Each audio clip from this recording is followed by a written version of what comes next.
So hello 10th SSC Maharashtra board के students, इस video के अंदर हम सॉल्व करने जा रहे हैं 10th एसएससी का अलजेब्रा का सेमेस्टर 1 का क्वेश्चंस पेपर, टर्म 1 का क्वेश्चंस पेपर, सो दैट आपकी अभी से अच्छे से प्रैक्टिस हो सके। अलजेब्रा की स्टार्टिंग के 4 चैप्टर्स इस वीडियो के थ्रू, इस क्वेश्चन पेपर के थ्रू आप अच्छे से प्रैक्टिस करने वाले हो। इस वीडियो को प्रैक्टिस करने के लिए पेशेंस चाहिए। जिनको पेशेंस है, जिनको समझ में आता है कि प्रैक्टिस का असली मतलब क्या होता है, एक्चुअल में बैठ के प्रैक्टिस करना होता है। आपको अपनी नोटबुक, टेक्स्ट बुक निकालना है और मेरे साथ, मेरे से पहले हर एक क्वेश्चन को सॉल्व करने की कोशिश करनी है। गारंटी देता हूँ एग्जाम के बाद थैंक यू बोलने जरूर आओगे, मतलब आऊंगे। चलो शुरू करते हैं। 10th एसएससी अलजेब्रा का टर्म 1 का क्वेश्चन पेपर। दोस्तों, इस वीडियो के अंदर हम ये पूरा का पूरा क्वेश्चन पेपर सॉल्व करेंगे और साथ में चैलेंजिंग क्वेश्चंस की भी बात करूंगा मैं। लुक एट दिस, ये है आपके इस पेपर का क्वेश्चन नंबर 1 ए में का first question, that is MCQ. जैसे बोर्ड का पेपर होता है वैसे ही सेमेस्टर 1 और सेमेस्टर 2 के एग्जाम्स होते हैं अपने स्कूल के भी। तो शुरू करते हैं। आपको पता होगा कि जो जीएसटी होती है वो 2 पार्ट में डिवाइड होती है। एक होती है जीएसटी और एक होती है एसजीएसटी। और आपको पता होगा कि सीजीएसटी और एसजीएसटी का अमाउंट सेम होता है, वो जीएसटी का हाफ करने के बाद मिलता है। तो यहाँ पे बोला है कि सीजीएसटी दे रखा है 9%, तो बताओ एसजीएसटी कितना होगा। ऑब्वियसली वो भी सीजीएसटी के बराबर होगा, वो भी हमारा 9% होगा। ये बात भूलना मत, जितना सीजीएसटी होता है उतना ही एसजीएसटी होता है। मान लो यहाँ पे सीजीएसटी ना देके जीएसटी दिया होता 18%, तो यहाँ पे हमारा जो आंसर आता वो हाफ करने के बाद आता। तो यहाँ पे हमें क्या करना पड़ता, जीएसटी का हाफ करना पड़ता और जीएसटी का हाफ करने के बाद वापस से 9% आ जाता। तो अगर जीएसटी दिया है तो उसका हाफ करके आपको एसजीएसटी मिलेगा, या फिर सीजीएसटी दिया तो उसी के बराबर हमारी एसजीएसटी होती है। ध्यान रखना, भूलना नहीं। नेक्स्ट क्वेश्चन है चैलेंज नंबर 1, कमेंट करके आपको बताना है। प्रॉब्लम सेट में इसका आंसर आपको मिल जाएगा। The GST is essential commodities is, जो इंपॉर्टेंट सामग्री होती है, गेहूं दाल, जो एक गरीब इंसान को भी जरूरतमंद होती है, उस पे कितना परसेंट जीएसटी लगता है, कमेंट करके बताओ जल्दी से। फॉर एन एपी, ए का वैल्यू आपको दे रखा 3.5, ए का वैल्यू आपको 3.5 दे रखा है, डी आपको 0 दे रखा है, एन आपको 101 दे रखा है और आपको निकालने बोला टीएन। भाई देखो, एन आपको अगर 101 दे रखा है, इसका मतलब आपको निकालने बोला है T101। अब टी मतलब एपी का टर्म, कौन से पोजीशन का, 101 के पोजीशन का टर्म बताओ कौन सा होगा। अरे कॉमन सेंस है भैया, अगर आपको फर्स्ट टर्म 3.5 दे रखा है और डिफरेंस 0 है, इसका मतलब अगला टर्म भी 3.5 होगा, उसका अगला भी 3.5 होगा, उसका अगला भी 3.5 होगा, क्योंकि डिफरेंस ही नहीं है ना। तो डिफरेंस ही नहीं है तो आप इस एपी का कोई भी टर्म पूछो वो 3.5 ही रहेगा। तो यहाँ पे T101 भी क्या होगा, 3.5 होगा। That's it. तो ऑप्शन नंबर हो गया यहाँ पे बी। मतलब ये एक फंसाने वाला क्वेश्चन है कि बच्चे अटक ना जाए, बट अपन अटकने वाले नहीं है। समझ में आया? अटकने का नहीं। मैं 4 बजे वीडियो बना रहा हूँ तुम्हारे लिए, अटकने का नहीं। समझ में आया? आगे बढ़ते दोस्तों।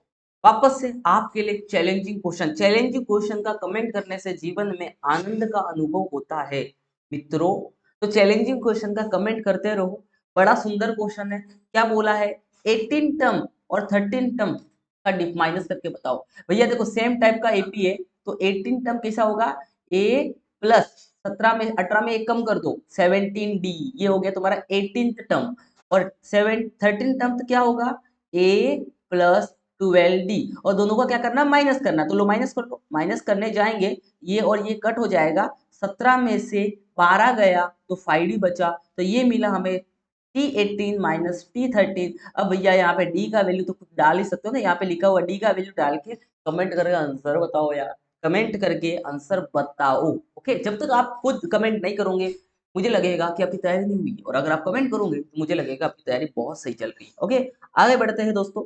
यहाँ पे आपको दे रखा है डिस्क्रिमिनेंट का वैल्यू फाइंड आउट करना है और क्वाड्रेटिक इक्वेशन दे रखा है। क्या दे रखा है quadratic equation, √2x² minus 5x plus √2 is equal to 0। आपको पता, जब भी डिस्क्रिमिनेंट का वैल्यू बोलते हैं निकालने, तो तब भूलने का नहीं, अपने को ए बी और सी का वैल्यू पता होना चाहिए। अब ए का वैल्यू क्या होता है, ए का वैल्यू मतलब जो स्क्वायर के आगे लिखा रहता है वो ए का वैल्यू होता है।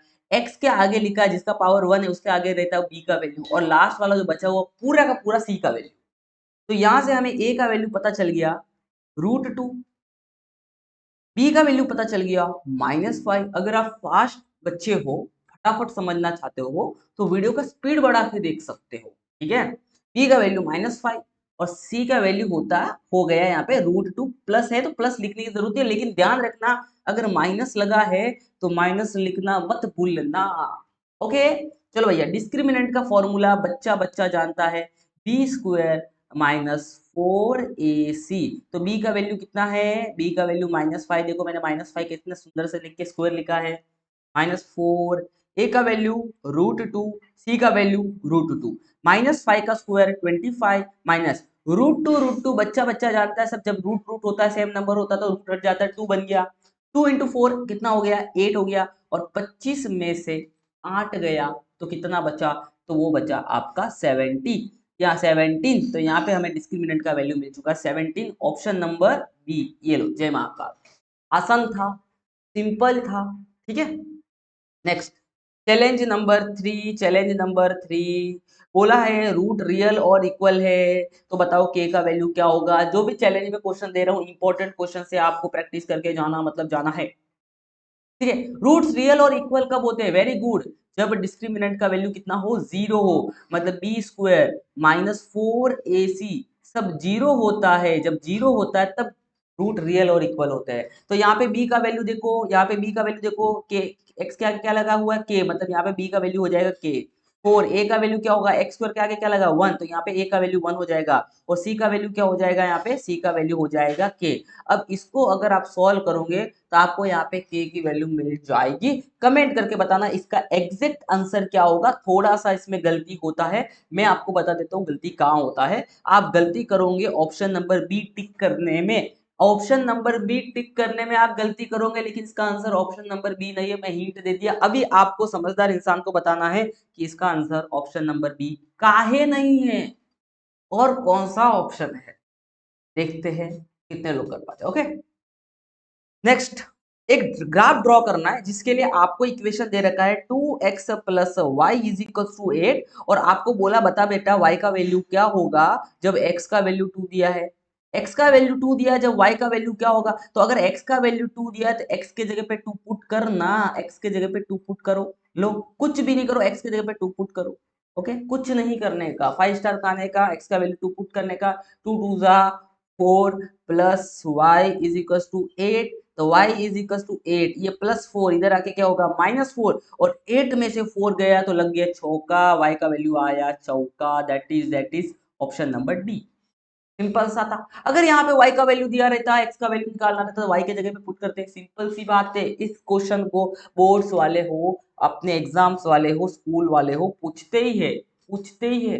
पिछले 5 साल के बोर्ड्स के पेपर निकाल दो, आप बोलो तो मैं पिछले 2020 से लेके 2025 तक के बोर्ड्स के पेपर एक एक वीडियो अपलोड कर लूं। ओके, सो दैट आपकी अच्छे से प्रैक्टिस हो। कमेंट करना पड़ेगा पीवाईक्यूज के पेपर अपलोड करने चाहिए कि नहीं चाहिए, और मैं आपको गारंटी देता हूँ पिछले 5 साल के पेपर आपने कर लिए तो आपको अलजेब्रा में 40 में से 40 लाने में कोई रोक नहीं सकता है। विदाउट एनी टेंशन, ज्यादा मगजमारी मार दाड़ करने से नहीं आएंगे, आराम से आ जाएंगे, आराम से। ओके, तो ऑब्वियसली अगर आपको पसंद आ रहा हो, अच्छा लग रहा हो, तो भाई शेयर कर लो, शेयर कर लो। ये क्रिस्टल कॉन्सेप्ट महाराष्ट्र बोर्ड का सबसे पुराना चैनल है, आप जाके देख लोगे अबाउट सेक्शन में। हमने काफी सारे प्रैक्टिस पेपर्स के वीडियोस अपलोड किए हैं, तो मैं चाहता हूँ एज ए स्टूडेंट्स अगर आपका सपोर्ट मिलेगा, हम बहुत सारे स्टूडेंट तक पहुंच सकते हैं। तो it's very needed, so please जितना हो सके उसको शेयर कर लो। ओके, आगे बढ़ते हैं। और अगर शेयर करने नहीं पता तो आपको यहाँ पे देखो शेयर का बटन रहता है, आप अपने दोस्तों के साथ व्हाट्सएप वगैरह पे इसको शेयर कर सकते हैं, सो दैट वो भी प्रैक्टिस करें, आपका भी अच्छे से प्रैक्टिस हो जाए। Let's move forward. यहाँ पे हमारे पास आता है section number B, question number 1 का। आपको यहाँ पे पॉइंट्स दे रखे हैं 2, 1। कौन कौन से पॉइंट दे रखे हैं, 2 एंड 1 पॉइंट एक्स और वाई की वैल्यू दे रखी है। और यहाँ पे आपको एक ग्राफ का इक्वेशन दे रखा है, दैट इज 5x + my = 9, और बोला है बेटा m का वैल्यू बता, m का वैल्यू बताओ। तो मुझे बताओ, आपको जो 2 पॉइंट दे रखे 2, 1, इसमें पहला वाला पॉइंट क्या होगा, ऑब्वियसली x होता है सर, x कोऑर्डिनेट होता है। दूसरा वाला क्या होता है, y होता है। तो x के जगह पे x की वैल्यू पुट करो, y के जगह पे y की वैल्यू पुट करो, इतना तो कर ही सकते हो। हाँ जी, कर सकते हैं। तो 5x के जगह पे x की वैल्यू 2, y के जगह पे y की वैल्यू कितनी दे रखी है, y की वैल्यू पुट करनी है ना, y की जगह पे y की वैल्यू पुट करनी है। y की वैल्यू कितनी दे रखी है अपने को, यहाँ पे अपने को y का वैल्यू दे रखा है 1, तो y का वैल्यू 1 और इक्वल्स टू 9 दिख रहा है आप लोगों को। 5 2 सा कितना हो जाएगा 10 plus m into 1 equals to 9। अब जरा ध्यान दो, ये 9 है, ये +10 जब इधर आके क्या होगा -10 होगा, और m इंटू 1 क्या होगा m होगा। तो यहाँ पे हमें m का वैल्यू आ चुका है। सर 10 में से 9 गया तो 1, अगर ये लिख के आए तो आपको मिलेगा अंडा। आपको ध्यान रखना बड़े नंबर पे कौन सा साइन है सर, 10 के ऊपर माइनस साइन है, तो आंसर पे माइनस लगाना मत भूलना, नहीं तो 0 मिल जाएगा आपको एग्जाम में मार्क्स। ठीक है, आंसर पे माइनस लगाना मत भूलना। आगे बढ़ते हैं, यहाँ पे आपको अल्फा इंटू बीटा का वैल्यू निकालना है, जिसमें आपको क्वाड्रेटिक इक्वेशन दे रखा है। अगर ये क्वाड्रेटिक इक्वेशन दे रखा है तो सबसे पहले आप क्या करोगे, इसका एबीसी का वैल्यू निकालोगे। तो आप क्या करोगे, 2y² प्लस 6y माइनस 5 को आप कंपेयर करोगे किसके साथ, आप कंपेयर करोगे, compare with ax² very good plus bx plus c, और यहां से आपको abc का वैल्यू पता करना, अभी मैंने बताया था कैसे निकालते हैं। a का वैल्यू ऑब्वियसली 2 होगा, b का वैल्यू प्लस 6 होगा, c का वैल्यू माइनस 5 होगा। तो a का वैल्यू 2, b का वैल्यू 6 और c का वैल्यू माइनस 5।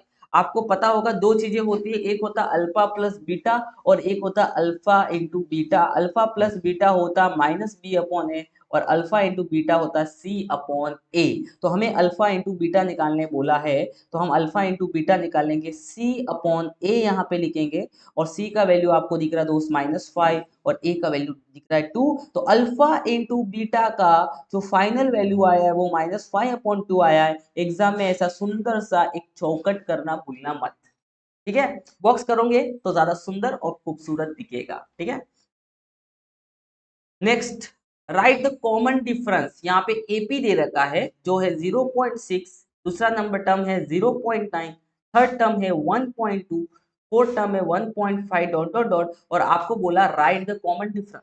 कॉमन डिफरेंस जब भी निकालते हो 2-3 बार निकालो तो सेम आना जरूरी है।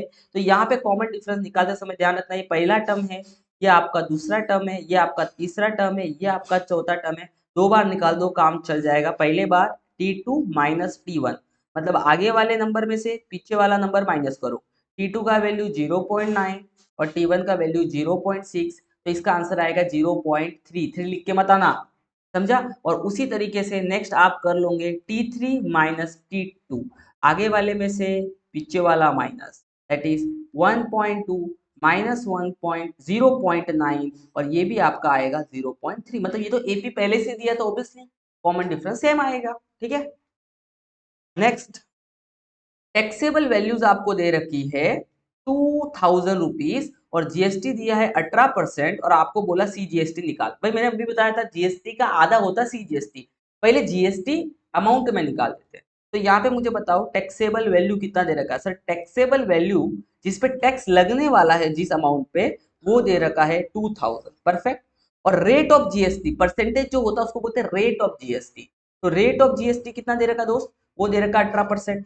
तो अमाउंट ऑफ जीएसटी कितना होगा, अमाउंट मतलब सच में रुपये में परसेंटेज में नहीं। तो अमाउंट ऑफ जीएसटी हो जाएगा, अमाउंट ऑफ जीएसटी वो होगा 18% ऑफ टैक्सेबल वैल्यू। टीवी मतलब टैक्सेबल वैल्यू, ओके मैं शॉर्ट में लिख रहा हूँ। 18% मतलब क्या सर, 18/100, और टैक्सेबल वैल्यू कितना है 2000। दो जीरो से दो जीरो के तेल लेने, कितना बचा, अमाउंट ऑफ जीएसटी कितना आया, अमाउंट ऑफ जीएसटी कितना आया, वो आया 18 इंटू 20, और 18 टूजा होता है 36, और ऊपर एक जीरो तो 360 आ जाएगा आपका अमाउंट ऑफ जीएसटी। अंडरस्टैंड। अब लेकिन यहाँ पे क्या बोला था, सीजीएसटी निकालने बोला था। क्या निकालने बोला था, सीजीएसटी। तो सीजीएसटी क्या होगा, जीएसटी का आधा, तो 308 का आधा हो जाएगा 180। This is your final answer. समझ में आया, ऐसे करना है, खूबसूरती से करना है, अच्छे से करना है। ओके, इजी था, प्रैक्टिस करते रहो। मेरे देखो कोशिश करो कि आपका आंसर मेरे से पहले आ जाए। ओके, आगे हमारा एक्टिविटी बेस्ड सवाल। 2 मार्क्स के लिए आपको एक्टिविटी आती है, यहाँ पे 2 क्वेश्चन करने रहते हैं, एक क्वेश्चन को आपको 2 मार्क्स मिलता है। Find the sum of all multiple of 3 lying between 1012 to 199। मतलब 3 के टेबल में आने वाले सारे नंबर का सम निकालना है, बट वो नंबर कौन से होने चाहिए, वो नंबर होने चाहिए 101 से 199 के बीच में। 101 से 199 के बीच में सबसे पहला जो 3 से डिवाइड होने वाला नंबर होता है वो 102 होता है, क्योंकि 2 + 1 0 + 1 3 होता है, 3 के टेबल में आता है, 102 भी 3 के टेबल में आएगा। उसके बाद होता है 105, उसके बाद होता है 108 और सबसे लास्ट जो डिजिट होगा वो होगा 198, क्योंकि हमें 199 से छोट तक बोला ना, 199 तो 3 से डिवाइड नहीं होता, 198 3 से डिवाइड होता है। पता करने का तरीका क्या है भाई, 1 + 9 + 8 कर लो, आपको मिलेगा 18, 18 3 के टेबल में आता है, मतलब 198 भी 3 के टेबल में आता है। तो सबसे लास्ट डिजिट जो होगा, जो 3 से डिवाइड होने वाला होगा, वो होगा आपका 198। सबसे पहला डिजिट होगा आपका 102 और कॉमन डिफरेंस 3 होगा, ऑब्वियसली 3 से बात करें तो 3 3 से नंबर बढ़ रहा होगा। यहाँ पे हमने किसका फॉर्मूला लगा दिया, हमने टीएन का फॉर्मूला यहाँ पे लगा दिया और यहाँ पे ए का वैल्यू कितना पुट किया, देखो ए का वैल्यू हमने 102 पुट किया। एन का वैल्यू कितना पुट करेंगे, एन का वैल्यू हम यहाँ पे पुट करेंगे, नहीं पता, क्योंकि देखो हमें पता एन पोजीशन पे जो टर्म है वो तो 198 है, लास्ट पोजीशन का टर्म 198 है, बट मुझे ये नहीं पता कि लास्ट पोजीशन है कौन सी, पहली, दूसरी, तीसरी, 10वीं, 100वीं, 150, आई डोंट नो ना। तो यहाँ पे हम करेंगे n-1, तो n-1 ही रहेगा यहाँ पे, उसमें कोई भी चेंज नहीं होगा, बराबर। यहाँ पे हमें n की वैल्यू निकाल के डायरेक्ट यहाँ पे पुट करनी है, तो यहाँ पे हम n की वैल्यू निकालने चलते, देखो 198, मैं यहाँ पे साइड में आपके लिए n की वैल्यू निकाल देता हूँ। देखो यहाँ पे जो लिखा उस पर फोकस करना, 198 में से 102 इधर प्लस में, इधर आके क्या हो जाएगा माइनस, और इधर बचेगा n-1 इंटू 3, दिख रहा है आपको, 198 माइनस करेंगे तो 6 9, और यहाँ पे ये 3 यहाँ पे डिवाइड में मल्टीप्लाई में इधर आके डिवाइड हो जाएगा, तो ये आ गया हमारा n-1। 96 को 3 से डिवाइड करेंगे तो ये आएगा 32 और n-1 का ये -1 इधर आके हो जाएगा +1, तो यहाँ से हमें n का वैल्यू मिल चुका है 33, तो हम यहाँ पे n का वैल्यू लिखेंगे 33। क्या लिखेंगे n का वैल्यू, n का वैल्यू हम यहाँ पे लिखेंगे 33, ओके, यहाँ पे लिखना आपको n के जगह पे, ओके। अब यहाँ पे बोला एसेट का फॉर्मूला लिखो, बस आपको फॉर्मूला लिख के छोड़ देना और आपको सम करना है। एक्चुअली यहाँ पे क्या बोला आपको, देखो सम ऑफ मल्टीपल, एन का वैल्यू निकाल के काम नहीं चलेगा, आप सम भी करना है। तो यहाँ पे एस एन का फॉर्मूला आपको सभी को पता है, क्या होता है, n/2 ब्रैकेट के अंदर 2a + n-1d, बट आपको ये फॉर्मूला यूज करने की यहाँ पे जरूरत ही नहीं है। आपको देखो लास्ट टर्म पता है, तो आपको सम का फॉर्मूला यूज करना चाहिए, n/2 a plus last term, first term plus last term use करना है। तो मुझे बताओ टोटल कितने टर्म है, यहाँ पे टोटल कितने टर्म है, 33 टर्म है, तो n का वैल्यू हो जाएगा 33, वैसे यहाँ पे n का वैल्यू हो जाएगा 33 डिवाइड बाई 2, a का वैल्यू हमारा पता, फर्स्ट टर्म हमारा 102 था और लास्ट टर्म हमें सबको पता 198 था, 102, तो ये आ गया हमारा 32 डिवाइड बाई 2, आप सभी को पता है 102 + 198, अगर मैं 2 दूंगा 200, ये हो जाएगा आपका 300, 300, 2 से डिवाइड करोगे 300 को तो 150 आएगा। अब आपको 150 इंटू 33 करना है और आंसर यहाँ पे फाइनली आपको आंसर यहाँ पे लिखना है। चलो कमेंट करके बता दो 33 इंटू 150 कितना होगा और फाइनल आंसर आपका कितना होने वाला है। अब आपके लिए चैलेंज नंबर 4 है, कमेंट करके बताना, इतना सादा सिंपल है, फर्स्ट टर्म लिखना है, फर्स्ट टर्म लिखना है, सेकंड टर्म लिखना है, थर्ड टर्म लिखना है और माइनस करके कमेंट करना है। देखो इसको सॉल्व करना जरूर, एक्टिविटी बेस में आ सकता है, इजी क्वेश्चन है ये वाला भी, ठीक है। अब बात करते हैं डिटर्मिनेंट सॉल्व करना, तो ये -1 इंटू 4 करेंगे तो यहाँ पे कितना आएगा, 4 आएगा, और यहाँ पे 2 इंटू 7 करेंगे तो पहले से लिखा है यहाँ पे 7 आएगा, -1 इंटू 4 हो जाएगा आपका -4 और -4 और -14 होता है -18, बड़े वाले का साइन लगता है हमेशा एडिशन सब्ट्रैक्शन में, वो भूलने का नहीं, तो इसका आंसर आ जाएगा -18। मेरे से पहले करने की कोशिश करो यार, ओके, डरो मत, मेरे से पहले करो। चलो दोस्त आगे बढ़ते हैं, वापस से क्वाड्रेटिक इक्वेशन का सवाल, और आपको दो रूट दे रखे हैं, तो पहला रूट होगा जबलू, दूसरा रूट होगा बबलू, नहीं, पहले रूट को क्या बोलते हैं, पहले रूट को क्या बोलते हैं, अल्फा, जबलू बबलू नहीं, अल्फा। दूसरा रूट होता है बीटा, कितना दे रखा है, 4, समझा बेटा, दूसरा रूट दे रखा है बीटा, पहला रूट दे कर रखा है अल्फा। फिर बोला है अल्फा प्लस बीटा कितना होगा, अरे भैया अल्फा प्लस बीटा कितना होगा, तो अल्फा और बीटा का प्लस कर लो, 0 और +4 होता है 4, और अल्फा इंटू बीटा कितना होगा, 0 होगा, ऑब्वियसली 0 इंटू 4 0 होगा। फिर बोला क्वाड्रेटिक इक्वेशन बनाने का फॉर्मूला लिखो, कैसे बनता है क्वाड्रेटिक इक्वेशन, जब सम ऑफ प्रोडक्ट ऑफ पता हो आपको, very good, x² minus alpha plus beta x plus alpha into beta is equal to 0। यहाँ पे अल्फा प्लस बीटा का वैल्यू कितना आएगा, अरे कॉपी करो 4, अल्फा इंटू बीटा का वैल्यू कितना आएगा, कितना आएगा 0, that's it, this is our final answer. Easy था, सिंपल था, ऐसे ये भूलना मत, ये फॉर्मूला मत भूलना, बड़ा इंपॉर्टेंट क्वेश्चन है यार, सिंपल क्वेश्चन है, इजी क्वेश्चन है, ओके। ओके, सबसे मेन चीज मैं आपसे बात डिस्कस करने वाला हूँ मेंटेनेंस सेशन के बारे में। देखो आप में से बहुत सारे स्टूडेंट्स ऐसे होंगे जो अभी थोड़ा सा ना डायरेक्शन लेस हो गए। करना क्या है, क्योंकि एक्चुअली जब हम पढ़ते थे ना तब ये यूट्यूब वगैरह इतना बूम नहीं था या मोबाइल नहीं था हमारे पास, तो हमें जो टीचर बोलती थी हम अच्छे से करते थे, परसेंट भी अच्छे खासे लेके आए थे बोर्ड से। ओके, बाकी सब चीजों में भी ठीक ठाक किया। बट अभी प्रॉब्लम क्या ना, हर चीज में आपको कोई ना कोई कुछ बताने आएगा। बेटा ऐसे कर ले, बेटा वैसे कर ले, बेटा ये स्ट्रेटेजी बजा ले, बेटा सुबह 4 बजे उठ जा, बेटा रात को 2 बजे सो, टेंशन क्यों लेता, मेहनत करेगा तो आगे बढ़ेगा। इन सब चीजों से वाट लग जाती है। क्या लग जाती है? वाट लग जाती है। मेंटरिंग जरूरी है, बिकॉज वेरी इंपॉर्टेंट, एक प्रॉपर डायरेक्शन मिलना जरूरी है। और मैंने मेरे लाइफ में ऐसे स्टूडेंट को गाइड किया है जो गवर्नमेंट कॉलेज में इंजीनियरिंग कर रहे हैं, जिन्होंने एमएचटी सीईटी जैसे एग्जाम भी क्रैक किए मेरे गाइडेंस। मेरे कुछ स्टूडेंट्स हैं जो एमबीबीएस कर रहे हैं, जिनको मैं नीट फिजिक्स पढ़ाता हूँ। तो यू कैन अंडरस्टैंड दैट कि मैं किस लेवल पे गाइड कर सकता हूँ। अब यहाँ पे मेंटरिंग सेशन में मैं आपको सिंपल सा हिसाब हिसाब किताब बताता हूँ कि अगर आप मेंटरिंग सेशन ज्वाइन करना चाहते हो तो आपको अपनी डिटेल्स जो नीचे मैंने लिखी है वो सेंड करना। अगर नहीं भी ज्वाइन करना चाहते हो, आपको बस इन्फॉर्मेशन पता करनी है क्या होता है, कैसे होता है, क्या फायदा होगा, तो आप इस नंबर पे व्हाट्सअप करके डिटेल निकाल सकते हो। हमारी टीम आपसे कांटेक्ट कर लेगी और व्हाट्सएप पे आपको सब कुछ बता देगी कि कैसे मेंटरिंग सेशन काम करता है। और अगर आप एक फ्री डेमो लेक्चर भी चाहते हो तो आप जरूर इस पे चेंज व्हाट्सअप करो। एक बात आपको समझ में आ जाएगी कि एक्चुअल में कैसे फोकस रह के काम करना है without any distraction is very very important. और उससे भी ज्यादा इंपॉर्टेंट है कि पढ़ाई और अपनी हेल्थ को कैसे मेंटेन करना है, क्योंकि हेल्थ को इग्नोर करोगे तो पढ़ाई में लगने वाली है वाट, भले कितना भी आप कर लो। It is very important. और मुझे नहीं लगता अभी हेल्थ का इशू, अभी से इशू होगा ज्यादा से स्टूडेंट का फोकस का। फोकस ब्रेक होता है, कंसिस्टेंसी ब्रेक होती है। क्यों होती है? क्योंकि आपके ऊपर कोई बैठा हुआ नहीं है, चढ़ के आपको बार बार टोक नहीं रहा है, इसके लिए होती है। और मेंटरिंग में यही होगा कि आपसे हर हफ्ते का हिसाब लिया जाएगा कि आपने क्या किया, कैसे किया, और उसका हमेशा सॉल्यूशन दिया जाएगा। तो you can think about it, और आपके ऊपर है। अभी इस पे ज्यादा डिस्कस मैं नहीं करूंगा, व्हाट्सएप पे जब आप चैट करोगे वहां पे हमारा ज्यादा डिस्कशन होगा, सो दैट हम राइट स्टूडेंट तक पहुंच सके, ज्यादा भीड़ करके मतलब नहीं। ओके, आगे बढ़ते हैं। क्वेश्चन नंबर 2 में का बी वाला सेक्शन है। चार क्वेश्चन सॉल्व करने हैं, 8 मार्क्स के लिए सवाल है, पांचों के पांचों हम करेंगे अभी समझने के लिए। तो पहला सवाल दिया फैक्टराइजेशन से आपको क्वाड्रेटिक इक्वेशन सॉल्व करना है।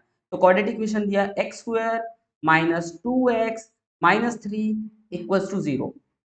आपको क्वेश्चन दिया है, अब उसको फैक्टराइजेशन कैसे करना है। तो मुझे बताओ यहाँ पे कौन सा नंबर लिखा है 1, यहाँ पे कौन सा लिखा है 3। तो मैं कहूंगा कि मल्टीप्लाई करके आना चाहिए 3। यहाँ पे साइन कौन सा है माइनस, माइनस नहीं बोलने का सब्ट्रैक्ट, सब्ट्रैक्ट करके आना चाहिए ये बीच वाला नंबर दैट इज -2। अब ऐसे दो नंबर बताओ जिसका मल्टीप्लीकेशन 3 आए और जिसका सब्ट्रैक्शन -2 आए। तो मल्टीप्लीकेशन 3 तो सर 3 वन जा 3 होता है, और सर 3 में से 1 गया तो 2 आया ना। लेकिन ये नहीं चलेगा बेटा, हमें चाहिए -2। तो -2 के लिए 3 में से 1 माइनस नहीं करना है, 1 में से 3 माइनस करना है। तो देखो -2 आएगा क्योंकि बड़े वाले का साइन लगेगा ना यहाँ पे। तो हमें लेना है 1 माइनस 3। क्या लेना है? 1 माइनस 3। जरा आंखें खोल के ध्यान देना, एक्स स्क्वायर -2 के जगह पे लिखेंगे +1 -3। देखो ये 1 के आगे प्लस साइन है, 3 के आगे माइनस साइन है। +1 -3 पीछे x लगाना मत भूलिएगा, और ये है -3 इक्वल टू 0। देखो भाई कौन है कौन, कहां से आया, कितना सिंपल था। अब एक्स स्क्वायर और एक्स क्या कॉमन निकलेगा? परफेक्ट, एक्स कॉमन निकलेगा, इधर बचेगा एक्स, इधर बचेगा 1। ये माइनस थ्री में क्या कॉमन निकलेगा? ऑब्वियसली -3 बचने निकलेगा, इधर एक्स बचेगा, इधर बचेगा 1 बचेगा, और माइनस भी कॉमन निकल गया, इधर प्लस बचेगा इक्वल टू 0। ये दोनों ब्रैकेट सेम आने जरूरी है, आप सभी के आ गए होंगे x+1 और फिर x और ये -3 x-3 इक्वल टू 0। तो यहाँ पे हमें मिल चुका है कि x+1 इक्वल्स टू 0 और दूसरा x-3 इक्वल्स टू 0। तो x+1 इक्वल्स टू 0, +1 हो जाके -1, -3 हो जाके +3। ये आ गया हमारा फाइनल आंसर। आपके मन में एक सवाल आता होगा ना कि सर ये x+1 इक्वल्स टू 0 क्यों लिखा, इसको आपने 0 के बराबर क्यों लिखा? बड़ा कॉमन सेंस है यार, कि अगर मैं बोलता हूँ a इंटू बी 0 है, इसका मतलब या तो a 0 रहा होगा या तो b 0 हो रहा होगा। इसके लिए हम बोलते हैं या तो a 0 रहा होगा या तो b 0 रहा होगा, इसके लिए वो 0 आ रहा है। अंडरस्टैंड? इसी को बोलते हैं roots of the quadratic equation. जहां पे क्वाड्रेटिक इक्वेशन का ग्राफ x एक्सिस को टच करता है इसको बोलते हैं रूट्स। जहां पे x एक्सिस को टच करता है, इसके लिए हम क्वाड्रेटिक इक्वेशन को 0 के बराबर हमेशा लिखते हैं। आप क्यों लिखते हैं? क्योंकि हम क्या निकालना चाह रहे हैं? रूट्स निकालना चाह रहे हैं, जहां पे क्वाड्रेटिक इक्वेशन पॉलिनोमियल आपका 0 हो जाए। अंडरस्टैंड? ठीक है, तो अब हमारे पास आ चुका है challenge number 5 challenge number 5। Challenge number 5 में ये सारे रूट्स निकालने वाले सवाल है, आपको रूट्स निकालने हैं इसमें। देखो बड़ा सिंपल है, पहले इसको स्टैंडर्ड फॉर्म में लिखो। 5m² प्लस 22 इधर आके माइनस 22m हो जाएगा, प्लस 15 इधर आके माइनस 15 हो जाएगा, इक्वल्स टू 0। तो स्टैंडर्ड फॉर्म में निकाल लिखने के बाद ही आप यहाँ पे इसके रूट्स निकालो। यहाँ पे 2 डिवाइड में पूरे इक्वेशन को 2 से मल्टीप्लाई करो, 4x minus 4x plus 1 equals to 0। यहाँ पे x यहाँ पे डिवाइड में पूरी इक्वेशन को x से मल्टीप्लाई करोगे तो ये आपका कुछ ऐसा बनेगा, इस x को इधर लेके आओगे तो x² minus x minus 2 equals to 0। अब आपको इनको सॉल्व करना है। मैंने बेसिक बता दिया, चैलेंज था लेकिन देखो मैंने बताया है आपको, ठीक है, आप पीछे नहीं रहो, इसके लिए बताया, देखो कर लो अभी, ठीक है। साइमल्टेनियस इक्वेशन क्या मैं आप पे ऊपर छोड़ दूं? हाँ जी छोड़ दो। क्या कमेंट कर लोगे? हाँ जी हम कर लेंगे। सर ये कर करके तो थक गए हम, ये हमारे टीचर ने हमसे 1000 बार करवाया, यूनिट में किया है, सेमिस्टर में करेंगे, फिर प्री एग्जाम में करेंगे, बोर्ड्स में करेंगे, थक गए सर, मत कराओ। नहीं करा रहा हूं मैं आपसे, आपका दुख दर्द समझना जरूरी है, ठीक है। चैलेंज नंबर 6 वापस है, आपकी मर्जी करो या नहीं करो, मुझे पता है ये सभी स्टूडेंट को आता होगा, ये गरीब से गरीब, अमीर से अमीर, हर एक प्रकार के, हर एक नस्ल के स्टूडेंट्स को आता है। ओके, हर एक जेंडर के स्टूडेंट को ये सवाल आता है, कमेंट करके देना बस। ओके, हाँ हाँ हाँ।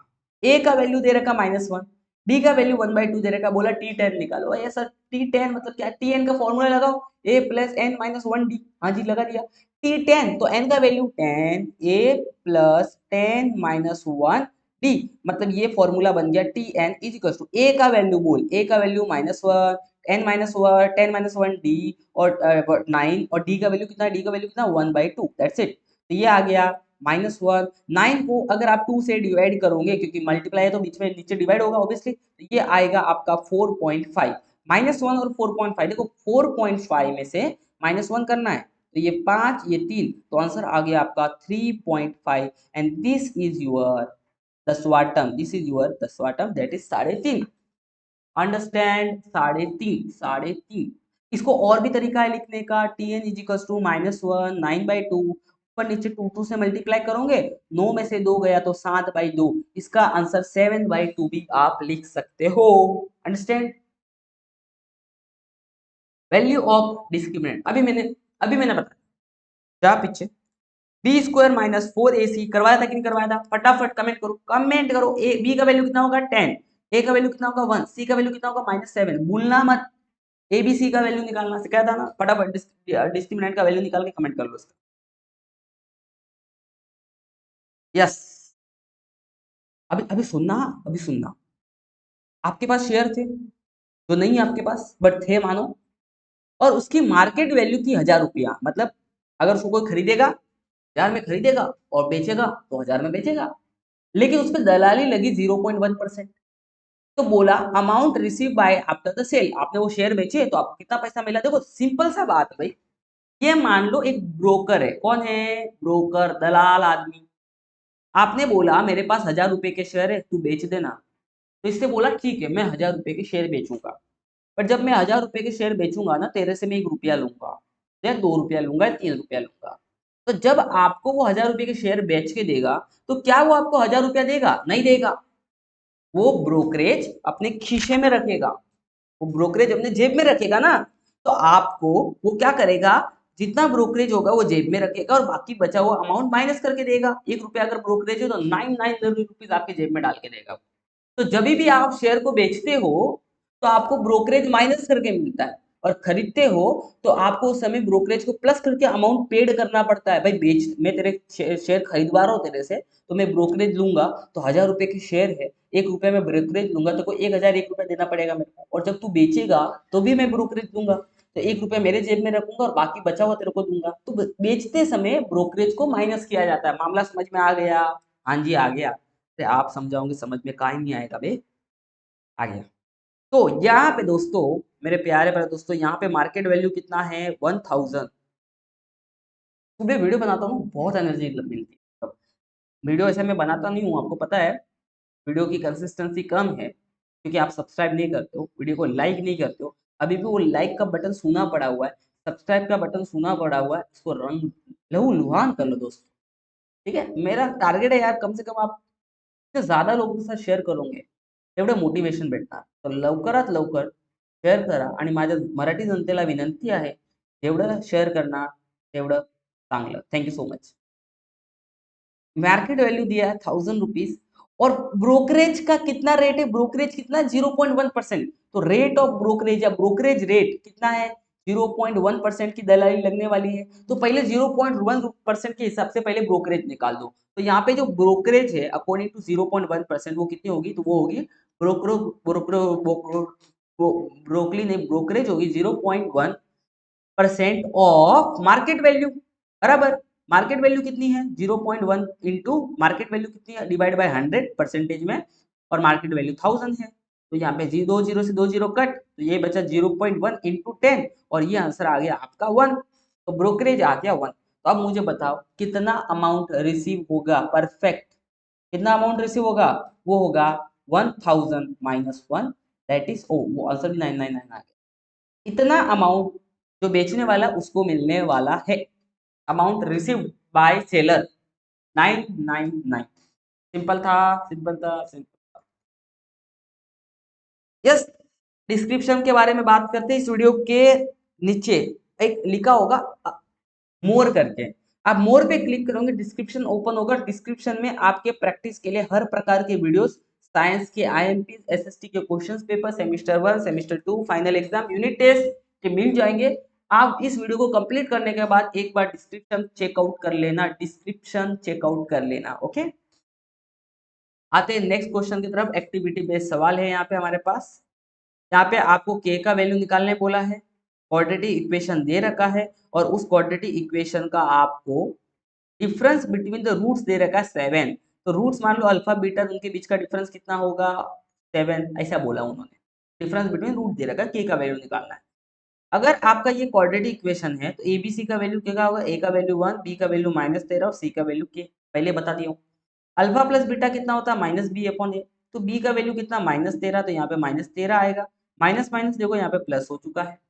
अल्फा माइनस बीटा 7 पहले से दे रखा था, यहाँ पे देखो स्टेटमेंट के फॉर्म में दे रखा था.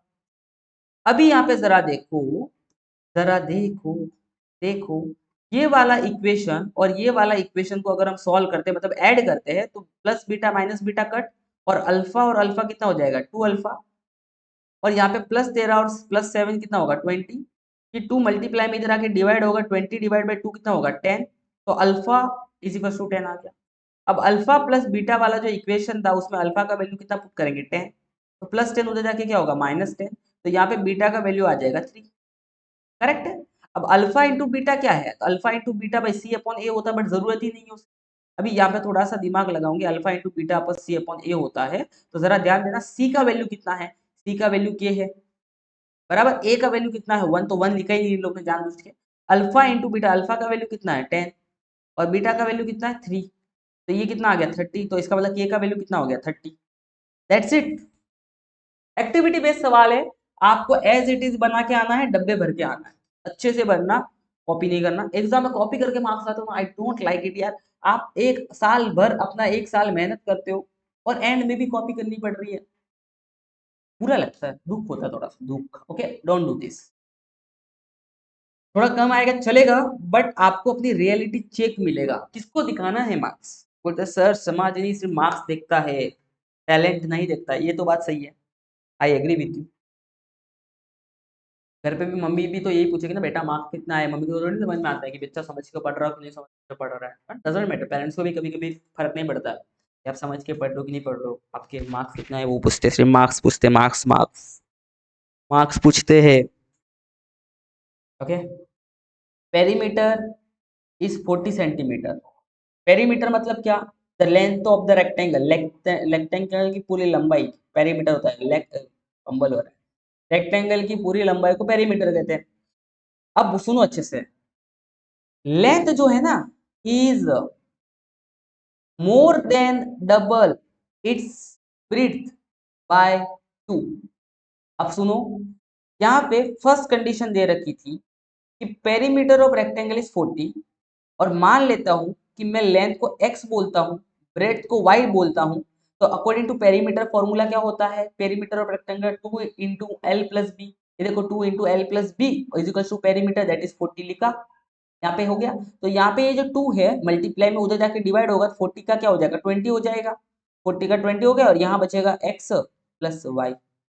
अब आगे वाली कंडीशन क्या लिखा था, चलो आगे वाली कंडीशन वापस समझते हैं। यहाँ पे कि ओके लेंथ मतलब x का वैल्यू बराबर is more than double of breadth, more than double of breadth, breadth कितना था वाई, ब्रेथ का करो double, more than double of breadth कितने से more, more than double of breadth by 2 plus 2 भी करो, तो आपको ये एक नया इक्वेशन मिलेगा L is equal to 2 breadth plus 2, length is equal to 2 breadth plus 2।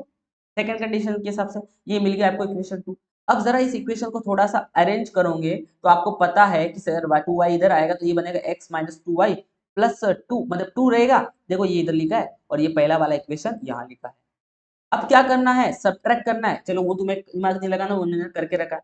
ये x और x इधर माइनस है जो कट हो जाएगा, ये प्लस है और ये प्लस है ऐड होगा, दोनों पे सेम साइन है, अब ये साइन को देखने का नहीं, ये y और ये 2y ये हो जाएगा 3y और 20 में से 2 गया तो 18 हो गया 18। अब यहाँ पे 3 से डिवाइड करोगे 18 को तो y का वैल्यू आ गया 6, y का वैल्यू 6 आ गया, वो इक्वेशन 1 में पुट करो, ये रहा हमारा इक्वेशन 1, किधर है x plus y is equal to 20, तो y का वैल्यू 6 पुट करोगे यहाँ पे और इधर सामने कितना लिखा हुआ है 20 लिखा हुआ है, तो प्लस 6 इधर जाके क्या होगा माइनस 6 और भैया 20 में से 6 गया, कितना बचा 14।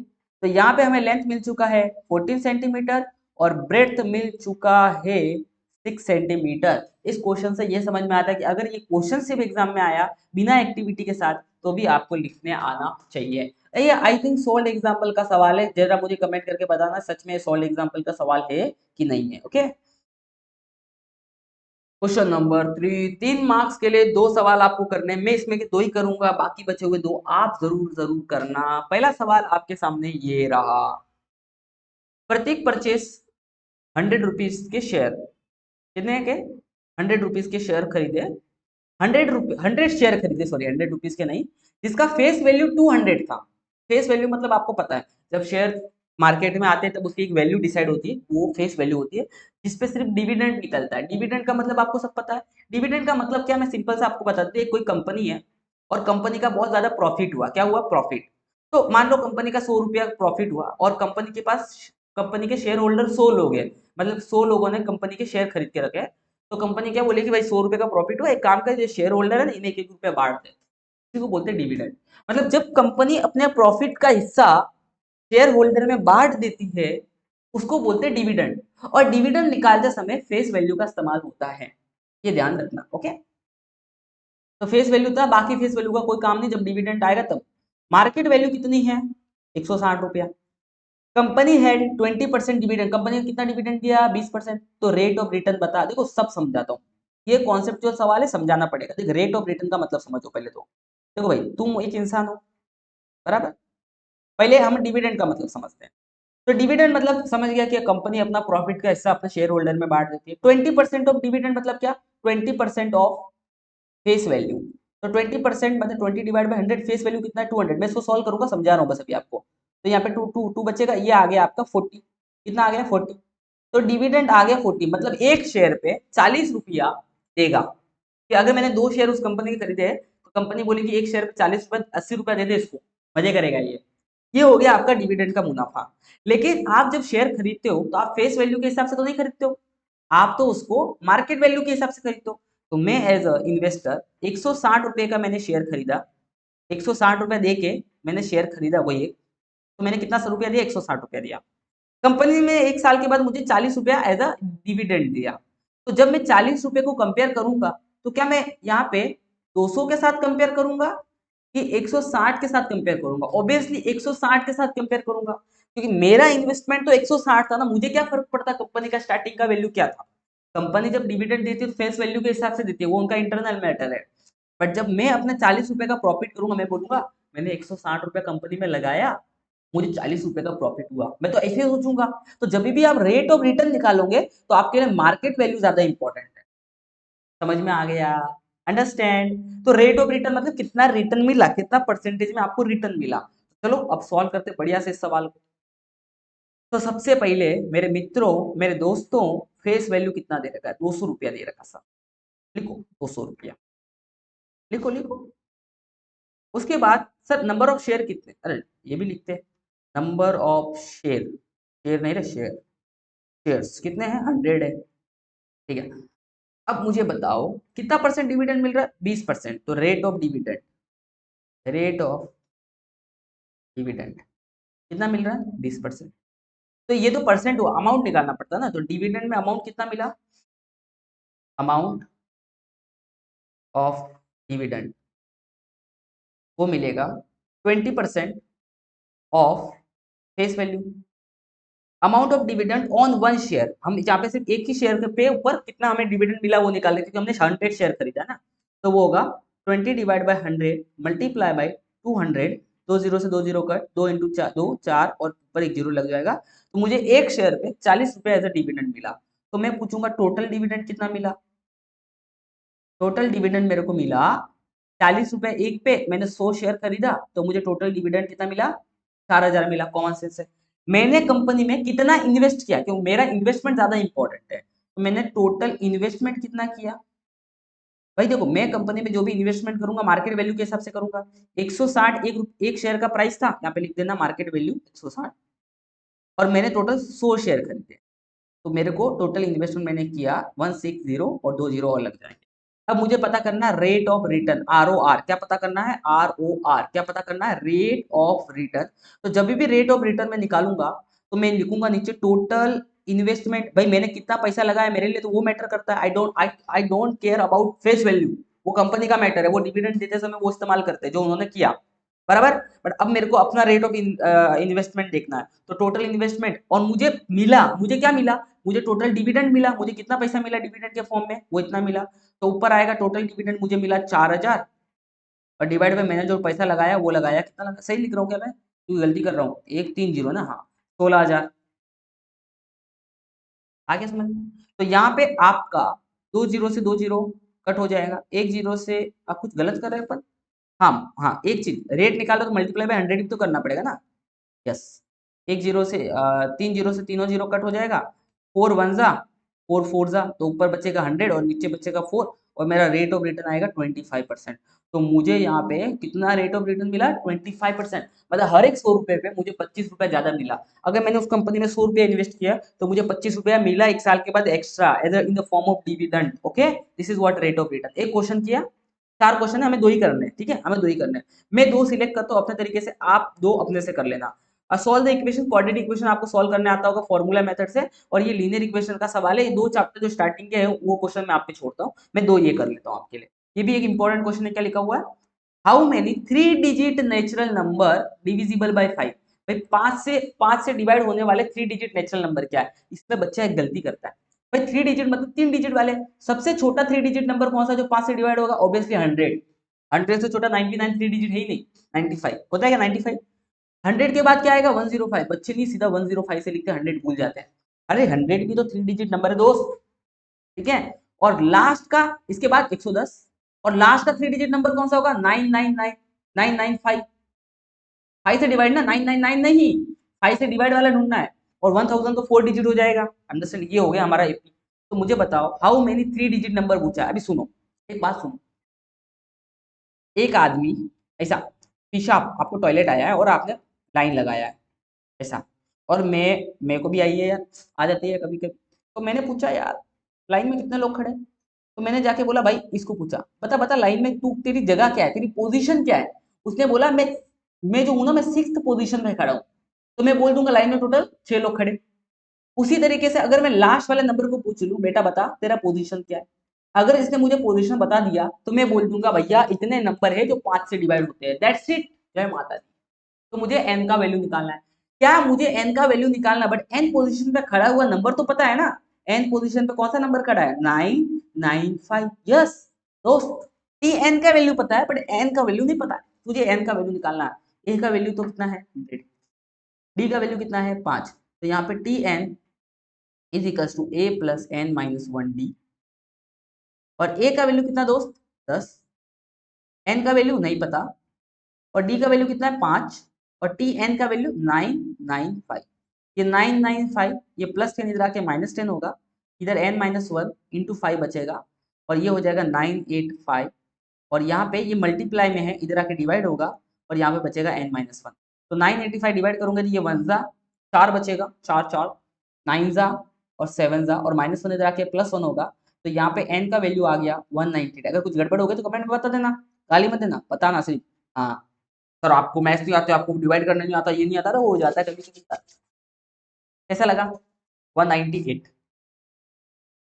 हाँ क्वाड्रेटिक इक्वेशन है, इसको सॉल्व करना आप यूजिंग फॉर्मूला मेथड।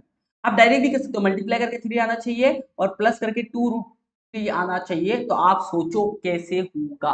बड़ा सिंपल है, अगर थोड़ा सा दिमाग लगाओगे तो ये हो सकता है। ओके, और नहीं होगा तो फॉर्मूला मेथड यूज करके आपका आंसर इसका आ जाएगा। इसमें 1/x को m मानना, 1/y को n मानना और फिर सॉल्व करना है। ओके, क्वेश्चन नंबर 4, कोई भी आपको यहाँ पे 2 सवाल सॉल्व करने हैं, कोई भी आपको एक मिनट थोड़ा सा मैं गलती करो। ओके, यहाँ पे आपको 3 करने, 3 अपन ने 2 ही किया ना, चलो एक अपन कर ही लेते हैं कि भाई कल जाके आप कुछ बोलो नहीं। यहाँ पे देखो क्या लिखा हुआ, पहला 2/x, फिर 2/3y इज इक्वल टू 1/6 और यहाँ पे 3/x plus 2/y is equal to 0। अब जरा देखो, क्या मैं इसको ऐसे लिख सकता हूँ 2 इंटू 1/x? हाँ जी। क्या मैं इसको ऐसा लिख सकता हूँ 2 इंटू 1/y? हाँ जी, इज इक्वल टू 1/6। क्या इसको ऐसा लिखा जा सकता है?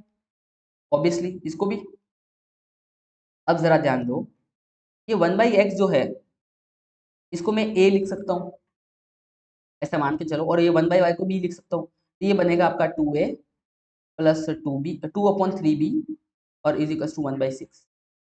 ये बन जाएगा आपका 3a plus 2b is equal to 0। A और बी का वैल्यू लिखने के बाद ऐसा हो जाएगा। अब जरा ध्यान दो, ये 3 डिवाइड में, तो मैं पूरे को 3 से मल्टीप्लाई करूंगा तो ये बन जाएगा 6 है, ये बन जाएगा आपका 2b, क्योंकि इसके नीचे 3 था तो 3 कट हो जाएगा, कुछ फर्क नहीं पड़ेगा उसको।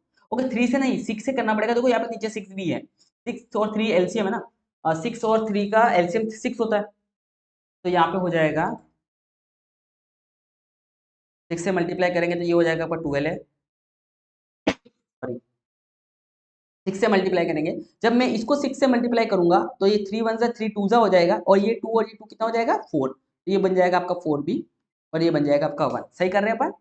उसी तरीके से आप अगर इधर करोगे, इधर तो कुछ करने की जरूरत ही नहीं है, तो वैसे का वैसे रहेगा आपका। अब आगे आपका यहाँ पे जल्दी होने वाला भी यहाँ पे। अब जरा यहाँ पे ये आपको एक इक्वेशन मिल चुका है, इसको आपको अभी सॉल्व करना है। जरा यहाँ पे मुझे बताओ ए का वैल्यू कितना आया है, तो ए का वैल्यू आया तो +2b इधर जाके -2b हो जाएगा और ये 3 मल्टीप्लाई में इधर आके डिवाइड हो जाएगा, तो -2b/3 आ गया। किसका वैल्यू आ गया? आपके ए का वैल्यू आ गया। तो इस वाले इक्वेशन 1 में ये इक्वेशन 2 का ए का वैल्यू पुट कर लो, तो यहाँ पे मैं ए के जगह पे पुट करूंगा -2b/, सब्स्टिट्यूशन डायरेक्ट यूज कर रहा हूँ मैं यहाँ पे, +4b इज इक्वल टू 1। 3 1 जा 3 4 जा और 4 into -2 -8b plus 4b is equal to 1। तो यहाँ से 8b में से 4 गया तो -4b आएगा, बड़े वाले का साइन लगेगा और b का वैल्यू आपको यहाँ पे मिलेगा -1/4। आ गया समझ में b का वैल्यू? अब b का वैल्यू अगर आपको आ चुका है तो यहाँ पे आप इस वाले इक्वेशन में b का वैल्यू पुट कर लो, 3a प्लस b का वैल्यू पुट करोगे -1/4 इक्वल टू 0।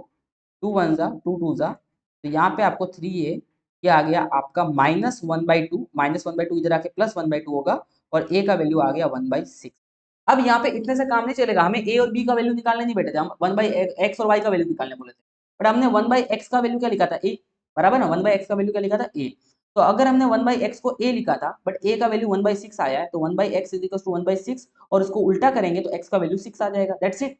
वैसे हमने 1/y की वैल्यू को क्या माना था? b, तो b का वैल्यू हमारा कितना आया? b का वैल्यू आया है हमारा -1/4, तो यहाँ पे हमें y का वैल्यू मिल जाएगा -4, उल्टा करने के बाद, उल्टा करने के बाद माइनस तो वैसे ही रहेगा ना, तो ये हमें x और y का वैल्यू मिल चुका है। तो गड़बड़ है तो बता देना, आई थिंक कोई गड़बड़ तो अपन ने की नहीं है, सारा प्लस माइनस सही किया है, ठीक है। इजी सवाल था, बहुत बढ़िया था, ठीक है। अब बढ़ते क्वेश्चन नंबर 4, कोई भी 2 सवाल करने, एक क्वेश्चन 4 मार्क्स का, मतलब एक क्वेश्चन पे सबसे ज्यादा मार्क्स मिलने वाला यही क्वेश्चन नंबर 4 होता है। और क्वेश्चन नंबर 4 को कुछ लोग कहते हार्ड आता है, हार्ड नहीं आता। तो ये है हमारा नेक्स्ट क्वेश्चन, क्वेश्चन नंबर 4। जैसे मैंने बताया 4 मार्क्स के लिए एक क्वेश्चन यहाँ पे रहेगा आपके लिए। सम ओके अभी इस क्वेश्चन में देखो क्या 4 मार्क्स का एक क्वेश्चन है, थोड़ा बहुत आराम से करना, गाई नहीं करना। ओके देखो क्या है इस क्वेश्चन में, sum of present age of Manisha and Nimisha is 31। Manisha और निमिषा का आज का प्रेजेंट एज कितना है, दोनों का सम 31 है। तो लेट से कि हम यहाँ पे मनीषा के एज को x मान लेते हैं और निमिषा के एज को क्या मान लेते हैं y। तो इसका मतलब हमें समझ में आ गया कि जो x प्लस वाई होगा वो कितना होगा, 31 होगा। और यहाँ से हमें इक्वेशन 1 मिल गया। That's it. अब कंडीशन सेकेंड वाली कंडीशन देखते हैं क्या लिखा है, Manisha age 3 years ago was 4 times of the age of Nimisha. 3 साल पहले जाना पड़ेगा हमें पहले, तो पहले तो हम लिखेंगे कि 3 year ago। 3 year ago मुझे बताओ 3 साल पहले मनीषा का एज कितना होगा। ऑब्वियसली अगर आज मनीषा का एज x है तो 3 साल पहले मनीषा का एज कितना होगा, x-3। कॉमन सेंस बोलता है ना। मनीषा तो इनमें ऐसा साइड शॉर्ट में लिख रहा हूँ मनी, ठीक है ना। तो 3 साल पहले मनीषा का एज x-3 होगा और 3 साल पहले निमिषा का एज कितना होगा, तो निमी का एज होगा 3 साल पहले, दैट इज y-3। ओके अब 3 साल पे कंडीशन क्या वो समझो और उस कंडीशन के हिसाब से आपको इक्वेशन बनाना है। कि कंडीशन ये है कि मनीषाज एज 3 year ago, 3 साल पहले मनीषा का age 4 times the age of Nimisha. मतलब समझो यहाँ पे कि 3 साल पहले, मतलब 3 साल पहले मनीषा का एज x-3 था, इज 4 times, मतलब 4 times the age of Nimisha. तो 3 साल पहले निमिषा का एज कितना था, y-3। इस तरीके से इक्वेशन बन के आएगा। यहाँ पे सिर्फ आपको x और y नहीं लिखना, x-3 और y-3 लिखना है, क्योंकि 3 साल पहले की बात चल रही है, तब ये कंडीशन लागू पड़ रही थी। अंडरस्टैंड। अब इसको थोड़ा सा आप सिंप्लीफाई करोगे तो यहाँ से आपको एक फाइनल नया वाला इक्वेशन मिल जाएगा, दैट इज 4 को मल्टीप्लाई करने के बाद अंदर ये। अब 4y को इधर भेजेंगे तो ये x-4y होगा और ये -12 और -3 को इधर भेजेंगे तो ये +3 हो जाएगा। तो x-4y -12 +3 ये आ जाएगा आपका -9 और ये बन चुका है आपका इक्वेशन नंबर 2। अब इक्वेशन 1 और 2 को आपको सॉल्व करना है। देखो x के आगे इधर 1 लगा हुआ है, इधर भी x के आगे 1 लगा हुआ है, मतलब यहाँ पे आप डायरेक्ट सब्ट्रैक्ट करोगे तो x यहाँ पे आपका एलिमिनेट हो जाएगा। तो आप बोलोगे सब्ट्रैक्ट इक्वेशन 1 फ्रॉम 2। तो इक्वेशन 1 फ्रॉम 2 में से सब्ट्रैक्ट करना है। तो पहला सेकंड वाला इक्वेशन क्या है आपका, 1x -4y is equal to -9 और पहला वाला क्या है 1x plus Y equal to 31। और आप सब्ट्रैक्ट करने बैठोगे तो यहाँ पे आप इस तरीके से सब्ट्रैक्ट करोगे तो ये तो पूरा कट हो जाएगा, -4 और -y हो जाएगा -5y और ये हो जाएगा आपका -40। तो आप यहाँ पे देखोगे कि y का वैल्यू आ जाएगा -40 divide by -5, minus minus cut, y का वैल्यू आ चुका आपका 8। y किसका एज था, निमिषा का। तो प्रेजेंट एज ऑफ निमिषा आ गया x y आपका 8 ईयर। ओके अब निमिषा का तो एज आ गया, अब मनीषा का एज आप कोई भी एक इक्वेशन से निकाल दो। यहाँ पे आप y का वैल्यू पुट कर लो, दैट इज 8 पुट करोगे इसमें इक्वल्स टू 31 और x इक्वल्स टू 31 -8 करोगे तो ये आपको मिल जाएगा कितना, 23 ईयर्स। तो यहाँ से आपको मनीषा का एज आ जाएगा 23 और निमिषा का एज आ गया 8 ईयर। लास्ट में आप अच्छे से स्टेटमेंट बना के लिख लेना। कितना सिंपल सा सवाल था कि नहीं था। बस अच्छे से प्रैक्टिस करना बनता है, जितना ज्यादा प्रैक्टिस करोगे अच्छे से काम होगा। नेक्स्ट क्वेश्चन पे बढ़ते हैं अपन, चैलेंज नंबर 7।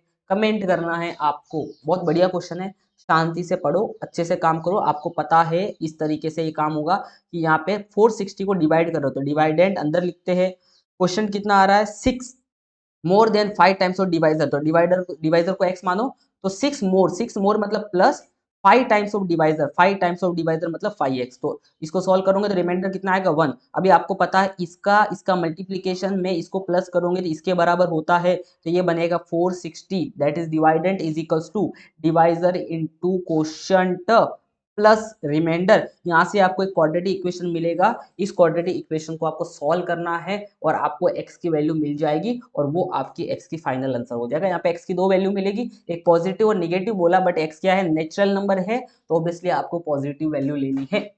चलो कमेंट कर लेना, बहुत अच्छा क्वेश्चन है, बहुत चांस है ऐसे क्वेश्चंस के एग्जाम में पूछने के टफ लेवल पे, ठीक है ना।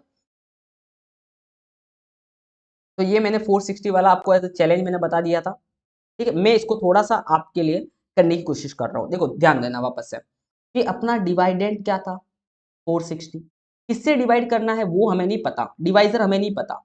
और जो हमारा डिवाइजर है, यहाँ पे स्टेटमेंट देखो कि जो हमारा डिवाइजर है the natural number the quotient is 6 more than 5 times of divisor. जो क्वेश्चन है हमारा 6 मोर देन, 6 मोर मतलब 6 प्लस 5 टाइम्स ऑफ डिवाइजर मतलब 5x, और इसको पूरा ऐसा सॉल्व करेंगे तो रिमाइंडर 1 आएगा। इसका मतलब जो हमारा डिवाइडेंट है दैट इज 460, जो किसके बराबर होगा x into 6 plus 5x divisor into question plus remainder. अब यहाँ पे ये आपका 460 आया, ये x को अंदर मल्टीप्लाई करेंगे तो 6x plus 5x square plus 1।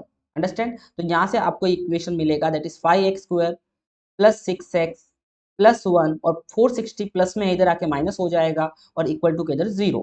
तो आपको यहाँ से एक इक्वेशन मिल गया 5x square plus 6x minus 459 equals to 0। Understand? अब इसके x की वैल्यू निकालने के लिए आप फैक्टराइजेशन यूज करो या फॉर्मूला मेथड यूज करो। मैं फॉर्मूला मेथड से आपको बता देता हूँ। a का वैल्यू कितना है 5, b का वैल्यू कितना है 6 और c का वैल्यू कितना है -459। सबसे पहले हम क्या निकालते हैं, डिस्क्रिमिनेंट निकाल देते हैं, जो क्या होता है b स्क्वायर -4ac। अब मुझे बताओ b का वैल्यू कितना है, ऑब्वियसली 6 है, -4, a का वैल्यू कितना है 5 है और c का वैल्यू कितना है 459। अंडरस्टैंड? 6 का स्क्वायर आएगा 36, सॉरी माइनस, देखो देखो गड़बड़, ये माइनस साइन गड़बड़ होती है क्या। अब ये माइनस और ये माइनस मिलके बन जाएगा यहाँ पे प्लस। अब आपको ये पूरे को मल्टीप्लाई करना है। मुझे बताओ 4 फायदा कितना होता है 20। अब आपको 20 को मल्टीप्लाई करना है 459 से। तो पहले मैं 459 को 2 से मल्टीप्लाई करूंगा तो ये हो जाएगा आपका 18, 1 कैरी, ये 11 आपका 1 कैरी और ये 8 और ये 9, 918 और पीछे लगाना पड़ेगा 0 क्योंकि वो 20 था। तो आपको यहाँ पे मिल गया 9180। अब इसमें ऐड करना है आपको 36, तो 9180 में आपको ऐड करना है 36, तो ये 6 हो जाएगा, 8 और 3 आपका 11, ये 1 कैरी, ये 2 और ये आपका आ गया 9, ये आ गया आपका 9216। ठीक है। अब आप सभी को पता है कि जब हम फॉर्मूला मेथड यूज करते हैं तो फॉर्मूला क्या है हमारे पास, हमारा बड़ा सिंपल फॉर्मूला होता है, वो होता है x is equals to minus B plus minus under root of B square minus 4ac upon 2 है। अब मुझे बताओ बी का वैल्यू कितना है, बी का वैल्यू हमने यहाँ पे एबीसी के वैल्यू जब निकाले थे तो बी का वैल्यू लिखा है 6। आप देखोगे एबीसी की वैल्यू जब निकाली हमने, बी स्क्वायर का वैल्यू, ओके, ये जो अंदर वाला जो आपको लिखा हुआ दिख रहा है ये बी स्क्वायर माइनस 4ac, इसका वैल्यू हमने पहले से निकाल दिया है 9216। तो हम यहाँ पे पुट करेंगे अंदर 9216 डिवाइड बाई 2 और a का वैल्यू कितना है 5। अब क्वेश्चन ये है कि सर ये 9126 का रूट कैसे लें। जरा थोड़ा सा दिमाग लगाओ कि अगर मैं पूछूं 100 का स्क्वायर कितना आता है तो आप बोलोगे 10,000, मतलब ये नंबर 100 के स्क्वायर के आसपास वाला है। मुझे बताओ पीछे 6 आ रहा है, 6 किसके स्क्वायर के पीछे आता है, देखो एक तो आता है 6 का स्क्वायर 36 होता है तो पीछे 6 आता है, मतलब आप चेक कर सकते हो 96 इंटू 96 एक बार करके देख लो, 6 6 जा 36, 3 कैरी, 9 6 जा 54 और 3 57 बराबर 0। वापस से 9 6 जा 54, 5 कैरी, 9 9 जा 81, 81 और 5 86, करेक्ट है। अब यहाँ पे जरा ध्यान देना, 6 7 और 4 कितना हो जाएगा 11, 1 कैरी, ये 12, 1 कैरी, ये 9, देखो 9216 मतलब ये 96 का स्क्वायर है तो इसका स्क्वायर रूट हो जाएगा 96 और नीचे आ जाएगा 10। यहाँ से हमें x की दो वैल्यू निकल के आती है, एक आई -6 प्लस 96 डिवाइड बाई 10 और एक आती है आपकी माइनस ऑफ -6 96 डिवाइड बाई 10। अगर आप इसको सॉल्व करोगे ये आ गया आपका 90 डिवाइड बाई 10 और यहाँ से आपको x की वैल्यू आ चुकी है 9। और यहाँ से अगर आप इसको थोड़ा सा सॉल्व करेंगे, मैं ऊपर करता हूँ, यहाँ पे मेरे वेब के वजह से आपको दिखेगा नहीं, तो 96 में 6 मिलाओगे ये 102 बड़े वाले का साइन लगेगा और ये x की वैल्यू आपको फ्रैक्शन में आएगी क्योंकि यहाँ पे कंप्लीट डिवीजन नहीं होगा तो ये -10.2 आ जाएगा। अब हमारे पास दो x की वैल्यू आई है, एक तो 9 आ गई, एक -10.2 आ गई। अब मुझे बताओ क्वेश्चन में क्या बोला था हमें, ऐसे x की value if the divided by the natural number, ऐसा नेचुरल नंबर से हम डिवाइड कर रहे हैं, इसका मतलब जो हमने डिवाइजर यहाँ पे माना था वो नेचुरल नंबर 9 होगा क्योंकि -10.2 तो नेचुरल नंबर नहीं होता। तो हमारा डिवाइजर हमें मिल चुका है दैट इज 9, 9 हमारा यहाँ पे फाइनल आंसर हुआ। बट यहाँ पे हमें निकालने बोला था क्वेश्चन एंड डिवाइजर, तो भाई मुझे बता क्वेश्चन क्या है हमारा, ये रहा क्वेश्चन, डिवाइजर क्या है ये रहा, x हमारा डिवाइजर है तो x तो हमें पहले से मिल चुका है, तो यहाँ पे हम लिखेंगे कि भैया हमारा जो डिवाइजर है वो तो 9 आ गया है, बट जो क्वेश्चन है, जो मेरा क्वेश्चन है वो क्या था 6 प्लस 5x, मतलब 6 प्लस 5 इंटू 9 और ये हो जाएगा 6 प्लस 45, तो वो लगभग हो जाएगा आपका 51। That's it, this is your question. Simple सा था, इस तरीके से आपको सॉल्व करना, समझा कि नहीं समझा कमेंट करके मुझे ज़रूर बता देना। ठीक है, तो ये था हमारा क्वेश्चन नंबर 4 के क्वेश्चंस। ठीक है, अब हम पढ़ते हैं इसी में का तीसरा क्वेश्चन। दो हमने कर दिया, एग्जाम में आपको दो ही करने, तीन नहीं करने यहाँ पे, तो ये मैं आप पे ऊपर छोड़ता हूँ कि इसको आप सॉल्व करो अच्छे से। थर्ड और फोर्थ टर्म का सम 40 दे रखा एपी का, और हुज सम इज 12। यहाँ पे बोला है 4 consecutive terms in the AP whose sum is 12 and the third and fourth term का जो सम है वो 14 है, और आपको इस तरीके से उन टर्म को एज्यूम करके सॉल्व करना है। अगर दिया हुआ है तो ऐसे ही आपको एज्यूम करना, आप अपने मन से एज्यूम मत करो फिलहाल। ठीक है, नेक्स्ट है कि अपने इस चैनल के ऊपर आप इस वीडियो के इतने एंड तक पहुंचे हो, मतलब आप काफी कंसिस्टेंट स्टूडेंट हो, तो आप आराम से और भी वीडियोस आप प्रैक्टिस कर सकते हो। मतलब आप में ताकत है इतनी, क्योंकि आपने इस वीडियो को इधर तक पहुंचे हो, बहुत बड़ी बात है। अगर यहाँ तक पहुंचे, एक बार मुझे कमेंट कर लेना 22 × 5 कितना होता है। देखो मुझे पता आप सबको आता है, बट ये कमेंट करने वाले मतलब समझ जाओ इस वीडियो के इधर तक पहुंचे, मुझे ध्यान रहेगा ये बच्चे कौन कौन से थे। ठीक है, तो इस वीडियो, बाकी डिस्क्रिप्शन में आपको बहुत सारे वीडियोस की लिंक मिलेगी। अपने चैनल पे सेमेस्टर 1 एग्जामिनेशंस के लिए बहुत सारे वीडियोस है, जैसे कि यहाँ पे देखो अलजेब्रा के ऑलरेडी 4 वीडियोस अपलोडेड है, ये 5वां वीडियो है, फिर ज्योमेट्री के नीचे अपलोडेड है, फिर एसएसटी के अपलोडेड है, साइंस के अपलोडेड है। आप प्रैक्टिस करना मत भूलिएगा। ओके, अब सिंपल है, लास्ट क्वेश्चन, क्वेश्चन नंबर 5 का पहला क्वेश्चन हम कर रहे हैं। यहाँ पे एक ही करना है, यहाँ पे आपको इस पूरे क्वेश्चन में एक ही क्वेश्चन करना रहता है, दो आपको दिए रहते हैं। The product of 4 consecutive positive integers is 1680, find the number. ये क्वेश्चन का, ये जो क्वेश्चन है थोड़ा सा गड़बड़ वाला क्वेश्चन है। मतलब इसका कोई टॉपिक, या यू कैन से दैट इसके बारे में टेक्स्ट बुक में नहीं है कोई भी क्वेश्चन ऐसा, या तो मे बी प्रिंटिंग मिस्टेक है, या फिर इतना दिमाग लगाने के लिए बच्चों को बोला। तो मैं चाहूंगा कि ये क्वेश्चन आप अपने स्कूल की टीचर को पूछो और देखो कि वो सॉल्व कर पाती कि नहीं कर पाती, या करके देती कि नहीं। इसको कर सकते हैं, बट मुझे लगता है कि ये 10th स्टैंडर्ड से बहुत ज्यादा हायर हो जाएगा, तो थोड़ा सा इसको ये करेंगे, क्योंकि यहाँ पे वेरिएबल की 4th पावर बढ़ जाती है, और उसको एज्यूम करके आप सॉल्व कर सकते हो, बट ये कहीं 10th स्टैंडर्ड के कॉन्सेप्ट के साथ लागू ही नहीं पड़ता है। ठीक है, आगे हम तभी भी आप थोड़ा सा डिस्कस करना, कमेंट में बता देना कि आपकी टीचर ने सॉल्व करके दिखा दिया कि नहीं दिखा दिया, फिर मैं एक शॉर्ट वीडियो में आपके लिए अपलोड कर लूंगा। नेक्स्ट, ला लास्ट क्वेश्चन है जो हम एक करना बोला था, एक करेंगे अपन यहाँ पे। Shri Ashok Patil purchase CCTV camera off the set, taxable values कितनी थी सीसीटीवी कैमरे की? 1,70,000। ही सोल्ड देम 1,80,000 में बेचा। The rate of GST is 5%। Find ITC of the Shri Ashok Patil. ITC मतलब इनपुट टैक्स क्रेडिट। कितना जीएसटी उन्होंने वसूला माल बेचते समय? Okay, what is the amount of GST payable by him? तो सुनो, सिंपल सा यहाँ पे खेल कैसा है कि Shri Ashok Patil purchase CCTV purchase किया, तो परचेस किया, कितने का परचेस किया? परचेस किया 1,70,000 का परचेस किया, बराबर। उसके बाद उन्होंने कितने का बेचा? 1,80,000 का बेचा, करेक्ट है। The rate of GST is 5%। मतलब भाई जीएसटी देखो, जब खरीदा तब उन्होंने जीएसटी भरा होगा 5%, किसके ऊपर? ऑब्वियसली 1,70,000 का 5% उन्होंने जीएसटी भरा होगा, और जब उन्होंने किसी और को बेचा तो जीएसटी कलेक्ट किया होगा। कितना कलेक्ट किया होगा जीएसटी?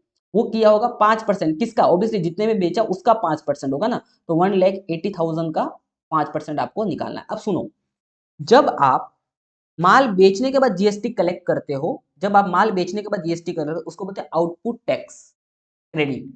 और जब आप माल खरीदते समय जीएसटी सामने वाले को देते हो, उसको बोलते हैं इनपुट टैक्स क्रेडिट, आईटीसी। बात समझ में आ गया? क्लियर है? अब कितना जीएसटी पेबल करेगा? देखो इन्होंने ओटी इतना कलेक्ट किया, इतना इन्होंने अपना माल खरीदते समय पहले दिया था, तो ओटी में से आईटीसी को माइनस करोगे तो आपको पता चल जाएगा जीएसटी पेबल कितना है। कितना सिंपल तरीके से बता दिया मैंने। ठीक है, अब मुझे बताओ 5% ऑफ 1,80,000 निकालना है, तो बच्चा बच्चा निकाल देगा। 5 डिवाइड बाय 100 मल्टीप्लाई बाय 1,80,000। तो यहाँ पे दो जीरो से दो जीरो कट, 18 5 90 होता है, और ऊपर कितने जीरो बचे? दो जीरो बचे, तो ये हो गया 9,000 जीएसटी भरा। ये हो गया आपका ओटी। अब आईटीसी की बात करते हैं। 5% ऑफ 1,70,000, दो जीरो से दो जीरो कट, 17 5 85, ऊपर लगा देंगे दो जीरो, ये बन गया आपका आईटीसी। अंडरस्टैंड? अब बोलो जीएसटी पेबल कितना हुआ? देखो भाई, माल बेचते समय इतना जीएसटी उन्होंने कलेक्ट किया, और माल खरीदते समय इतना जीएसटी पहले से भरा था, तो क्या बोलेंगे कि मैंने भाई 8,513 जीएसटी पहले भरा था, अभी मेरे पास 9,000 रुपया आया है, तो मैं 9,000 थोड़ी जीएसटी भरूंगा। पहले मैंने 8,500 भरा, तो मैं सिर्फ 500 रुपया जीएसटी भरूंगा गवर्नमेंट को डायरेक्ट, क्योंकि मैंने 8,500 मेरे हिस्से का तो पहले वाले जिससे मैंने खरीदा उसको दे दिया है। तेरे से मैंने 9,000 रुपया लिया है, तो 8,500 तो मेरा था, मैं जेब में रखूंगा, 500 रुपया भरूंगा। तो जीएसटी पेबल कितना होगा? तो जीएसटी पेबल जो होगा वो होगा 40 माइनस आईटीसी, और वो आपका हो जाएगा 9,000 minus 8,500 and which is equal to 500। देखो गड़बड़ होगा कमेंट करके बता देना, but this is the final answer. Understand? कितना सिंपल सवाल था। अच्छे से ऐसे डायग्राम करके करोगे तो भी कोई दिक्कत नहीं है, टीचर समझदार होगी तो मार्क्स आपको देगी। बस सुंदर तरीके से लिखो। Taxable value 1,70,000, value purchasing value, selling price, ऐसा आराम से लिखो, 5% जीएसटी वगैरह अच्छे से गिवन डेटा लिख के आंसर सॉल्व करना। बट आपको कॉन्सेप्ट समझाने के लिए मैंने डायग्राम बेस बनाया है। ओके, आई होप सो ये पूरा का पूरा पेपर आपको अच्छे से समझ में आया होगा, और अगर आया है तो वीडियो को लाइक करना बनता है, चैनल को सब्सक्राइब करना बनता है, और मुझे बताना, और मैं चाहता हूँ कि आप अपने दोस्तों के साथ इस वीडियो को शेयर करो और कमेंट करके बताओ कि आप में से कितने ने कितने लोगों के साथ शेयर किया, कितने बच्चों ने कितने लोगों के साथ शेयर किया, ये कमेंट करके बताना मुझे जरूर है। डिस्क्रिप्शन चेकआउट कर लेना, और जो मैंने आपको मेंटरिंग सेशन के बारे में बताया था, अगर आपको लगता है कि एक प्रॉपर गाइडेंस की जरूरत है, अगर थोड़ा सा गाड़ी ऊपर नीचे डाबाडोल हो रही है, तो आप ज्वाइन करना, नहीं तो आपको जरूरत नहीं। आई थिंक समझदार हो तो अपने समझदारी से काम करते जाओ, it's not need to pay this much amount. Okay, but if you think that कि you need someone who can guide you in each and every steps, then I am ready for you। But आप अच्छे से पढ़ते रहो, conceptually पढ़ो, समझ के पढ़ो, मार्क्स के पीछे मत भागो। समझ से कॉन्सेप्चुअली पढ़ पढ़ के अगर मार्क्स आ रहे तो अच्छी बात है, बट जबरदस्ती टॉर्चर करके माइंड को मार्क्स आ रहे तो आई थिंक वो मैटर नहीं करता। एक छोटी सी लाइफ है, अच्छे से जीना है। Thank you so much, all the best. तो ये है हमारा नेक्स्ट क्वेश्चन, क्वेश्चन नंबर 4। जैसे मैंने बताया 4 मार्क्स के लिए एक क्वेश्चन यहाँ पे रहेगा आपके लिए। सम ओके, अभी इस क्वेश्चन में देखो क्या है, 4 मार्क्स का एक क्वेश्चन, थोड़ा बहुत आराम से करना, गाई नहीं करना। ओके, देखो क्या है इस क्वेश्चन में। Sum of present age of Manisha and Nimisha is 31। Manisha और निमिषा का आज का प्रेजेंट एज कितना है, दोनों का सम 31 है। तो लेट से कि हम यहाँ पे मनीषा के एज को x मान लेते हैं और निमिषा के एज को क्या मान लेते हैं, y। तो इसका मतलब हमें समझ में आ गया कि जो x प्लस वाई होगा वो कितना होगा, 31 होगा, और यहाँ से हमें इक्वेशन 1 मिल गया। That's it. अब कंडीशन सेकंड वाली कंडीशन देखते हैं, क्या लिखा है। Manisha age 3 years ago was 4 times of the age of Nimisha. 3 साल पहले जाना पड़ेगा हमें पहले, तो पहले तो हम लिखेंगे कि 3 year ago। 3 year ago, मुझे बताओ 3 साल पहले मनीषा का एज कितना होगा। ऑब्वियसली अगर आज मनीषा का एज x है, तो 3 साल पहले मनीषा का एज कितना होगा, x-3। कॉमन सेंस बोलता है ना। मनीषा तो इनमें ऐसा साइड शॉर्ट में लिख रहा हूँ मनी, ठीक है ना। तो 3 साल पहले मनीषा का एज x-3 होगा, और 3 साल पहले निमिषा का एज कितना होगा, तो निमी का एज होगा 3 साल पहले, दैट इज y-3। ओके, अब 3 साल पे कंडीशन क्या वो समझो, और उस कंडीशन के हिसाब से आपको इक्वेशन बनाना है। कि कंडीशन ये है कि मनीषाज एज 3 year ago, 3 साल पहले मनीषा का age 4 times the age of Nimisha. मतलब समझो यहाँ पे कि 3 साल पहले, मतलब 3 साल पहले मनीषा का एज x-3 था, इज 4 times, मतलब 4 times the age of Nimisha. तो 3 साल पहले निमिषा का एज कितना था, y-3। इस तरीके से इक्वेशन बन के आएगा। यहाँ पे सिर्फ आपको x और y नहीं लिखना, x-3 और y-3 लिखना है, क्योंकि 3 साल पहले की बात चल रही है, तब ये कंडीशन लागू पड़ रही थी। अंडरस्टैंड? अब इसको थोड़ा सा आप सिंप्लीफाई करोगे तो यहाँ से आपको एक फाइनल नया वाला इक्वेशन मिल जाएगा, दैट इज 4 को मल्टीप्लाई करने के बाद अंदर ये। अब 4y को इधर भेजेंगे तो ये x-4y होगा, और ये -12, और -3 को इधर भेजेंगे तो ये +3 हो जाएगा। तो x-4y -12 +3, ये आ जाएगा आपका -9, और ये बन चुका है आपका इक्वेशन नंबर 2। अब इक्वेशन 1 और 2 को आपको सॉल्व करना है। देखो x के आगे इधर 1 लगा हुआ है, इधर भी x के आगे 1 लगा हुआ है, मतलब यहाँ पे आप डायरेक्ट सब्ट्रैक्ट करोगे तो x यहाँ पे आपका एलिमिनेट हो जाएगा। तो आप बोलोगे सब्ट्रैक्ट इक्वेशन 1 फ्रॉम 2। तो इक्वेशन 1 फ्रॉम 2 में से सब्ट्रैक्ट करना है, तो पहला सेकंड वाला इक्वेशन क्या है आपका, 1x -4y is equal to -9, और पहला वाला क्या है, 1x plus Y equal to 31। और आप सब्ट्रैक्ट करने बैठोगे तो यहाँ पे आप इस तरीके से सब्ट्रैक्ट करोगे तो ये तो पूरा कट हो जाएगा, -4 और -y हो जाएगा -5y, और ये हो जाएगा आपका -40। तो आप यहाँ पे देखोगे कि y का वैल्यू आ जाएगा -40 divide by -5, minus minus cut, y का वैल्यू आ चुका आपका 8। y किसका एज था, निमिषा का। तो प्रेजेंट एज ऑफ निमिषा आ गया x y आपका 8 ईयर। ओके, निमिषा का तो एज आ गया, अब मनीषा का एज आप कोई भी एक इक्वेशन से निकाल दो, यहाँ पे आप y का वैल्यू पुट कर लो, दैट इज 8 पुट करोगे इसमें इक्वल्स टू 31 और x इक्वल्स टू 31 माइनस 8 करोगे तो ये आपको मिल जाएगा कितना 23 ईयर्स। तो यहाँ से आपको मनीषा का एज आ जाएगा 23 और निमिषा का एज आ गया 8 ईयर। लास्ट में आप अच्छे से स्टेटमेंट बना के लिख लेना। कितना सिंपल सा सवाल था कि नहीं था? बस अच्छे से प्रैक्टिस करना बनता है, जितना ज्यादा प्रैक्टिस करोगे अच्छे से काम होगा। नेक्स्ट क्वेश्चन पे बढ़ते हैं अपन, चैलेंज नंबर 7। कमेंट करना है आपको, बहुत बढ़िया क्वेश्चन है, शांति से पढ़ो, अच्छे से काम करो। आपको पता है इस तरीके से ये काम होगा कि यहाँ पे 460 को डिवाइड करो तो डिवाइडेंड अंदर लिखते हैं। क्वेश्चन कितना आ रहा है 6 more than 5 times of divisor, तो डिवाइजर को x मानो तो 6 मोर मतलब plus 5 times of divisor, 5 times of divisor मतलब 5x। तो इसको सॉल्व करोगे तो रिमाइंडर कितना आएगा 1। अभी आपको पता है इसका मल्टीप्लीकेशन में इसको प्लस करोगे तो इसके बराबर होता है, तो ये बनेगा 460 that is dividend is equals to divisor into quotient plus remainder. यहाँ से आपको एक क्वाड्रेटिक इक्वेशन मिलेगा, इस क्वाड्रेटिक इक्वेशन को आपको सॉल्व करना है और आपको x की वैल्यू मिल जाएगी और वो आपकी x की फाइनल आंसर हो जाएगा। यहाँ पे x की दो वैल्यू मिलेगी, एक पॉजिटिव और नेगेटिव बोला, बट x क्या है नेचुरल नंबर है तो ऑब्वियसली आपको पॉजिटिव वैल्यू लेनी है। चलो कमेंट कर लेना, बहुत अच्छा क्वेश्चन है, बहुत चांस है ऐसे क्वेश्चंस के एग्जाम में पूछने के टफ लेवल पे, ठीक है ना। तो ये मैंने 460 वाला आपको एज चैलेंज मैंने बता दिया था, ठीक है। मैं इसको थोड़ा सा आपके लिए करने की कोशिश कर रहा हूँ। देखो ध्यान देना वापस से कि अपना डिवाइडेंड क्या था 460, किससे डिवाइड करना है वो हमें नहीं पता, डिवाइजर हमें नहीं पता। और जो हमारा डिवाइजर है, यहाँ पे स्टेटमेंट देखो कि जो हमारा डिवाइजर है the natural number the quotient is 6 more than 5 times of divisor. जो क्वोशंट है हमारा 6 मोर देन, 6 मोर मतलब 6 प्लस 5 टाइम्स ऑफ डिवाइजर मतलब 5x, और इसको पूरा ऐसा सॉल्व करेंगे तो रिमाइंडर 1 आएगा। इसका मतलब जो हमारा डिवाइडेंट है दैट इज 460, जो किसके बराबर होगा x into 6 plus 5x divisor into quotient plus remainder. अब यहाँ पे ये आपका 460 आया, ये x को अंदर मल्टीप्लाई करेंगे तो 6x plus 5x square plus 1।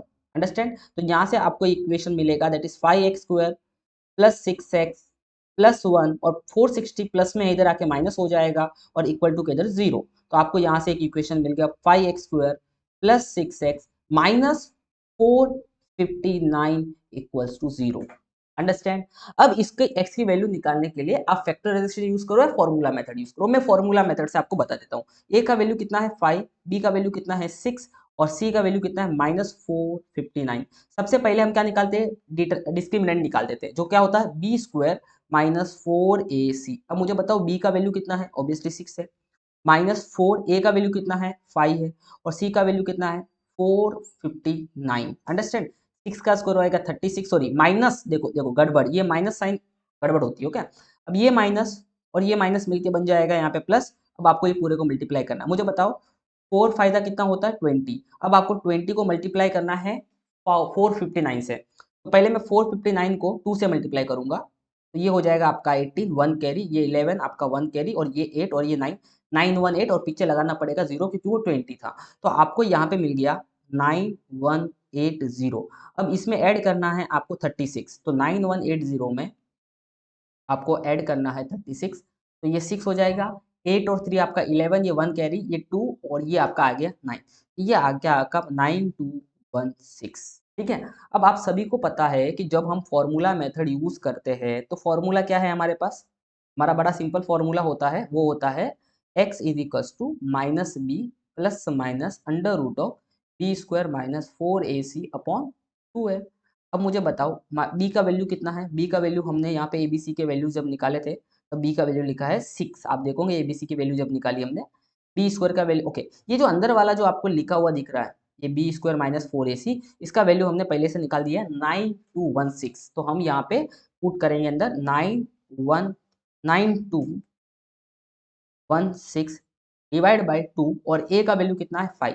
अब क्वेश्चन ये कि सर ये 9126 का रूट कैसे लें, जरा थोड़ा सा दिमाग लगाओ कि अगर मैं पूछूं 100 का स्क्वायर कितना आता है तो आप बोलोगे 10,000, मतलब ये नंबर 100 के स्क्वायर के आसपास वाला है। मुझे बताओ पीछे 6 आ रहा है, 6 किसके स्क्वायर के पीछे आता है? देखो एक तो आता है 6 का स्क्वायर 36 होता है, तो पीछे 6 आता है, मतलब आप चेक कर सकते हो 96 इंटू 96 एक बार करके देख लो। 6 6 जा 36, 3 कैरी, 9 6 जा 54 और 3 57 बराबर 0।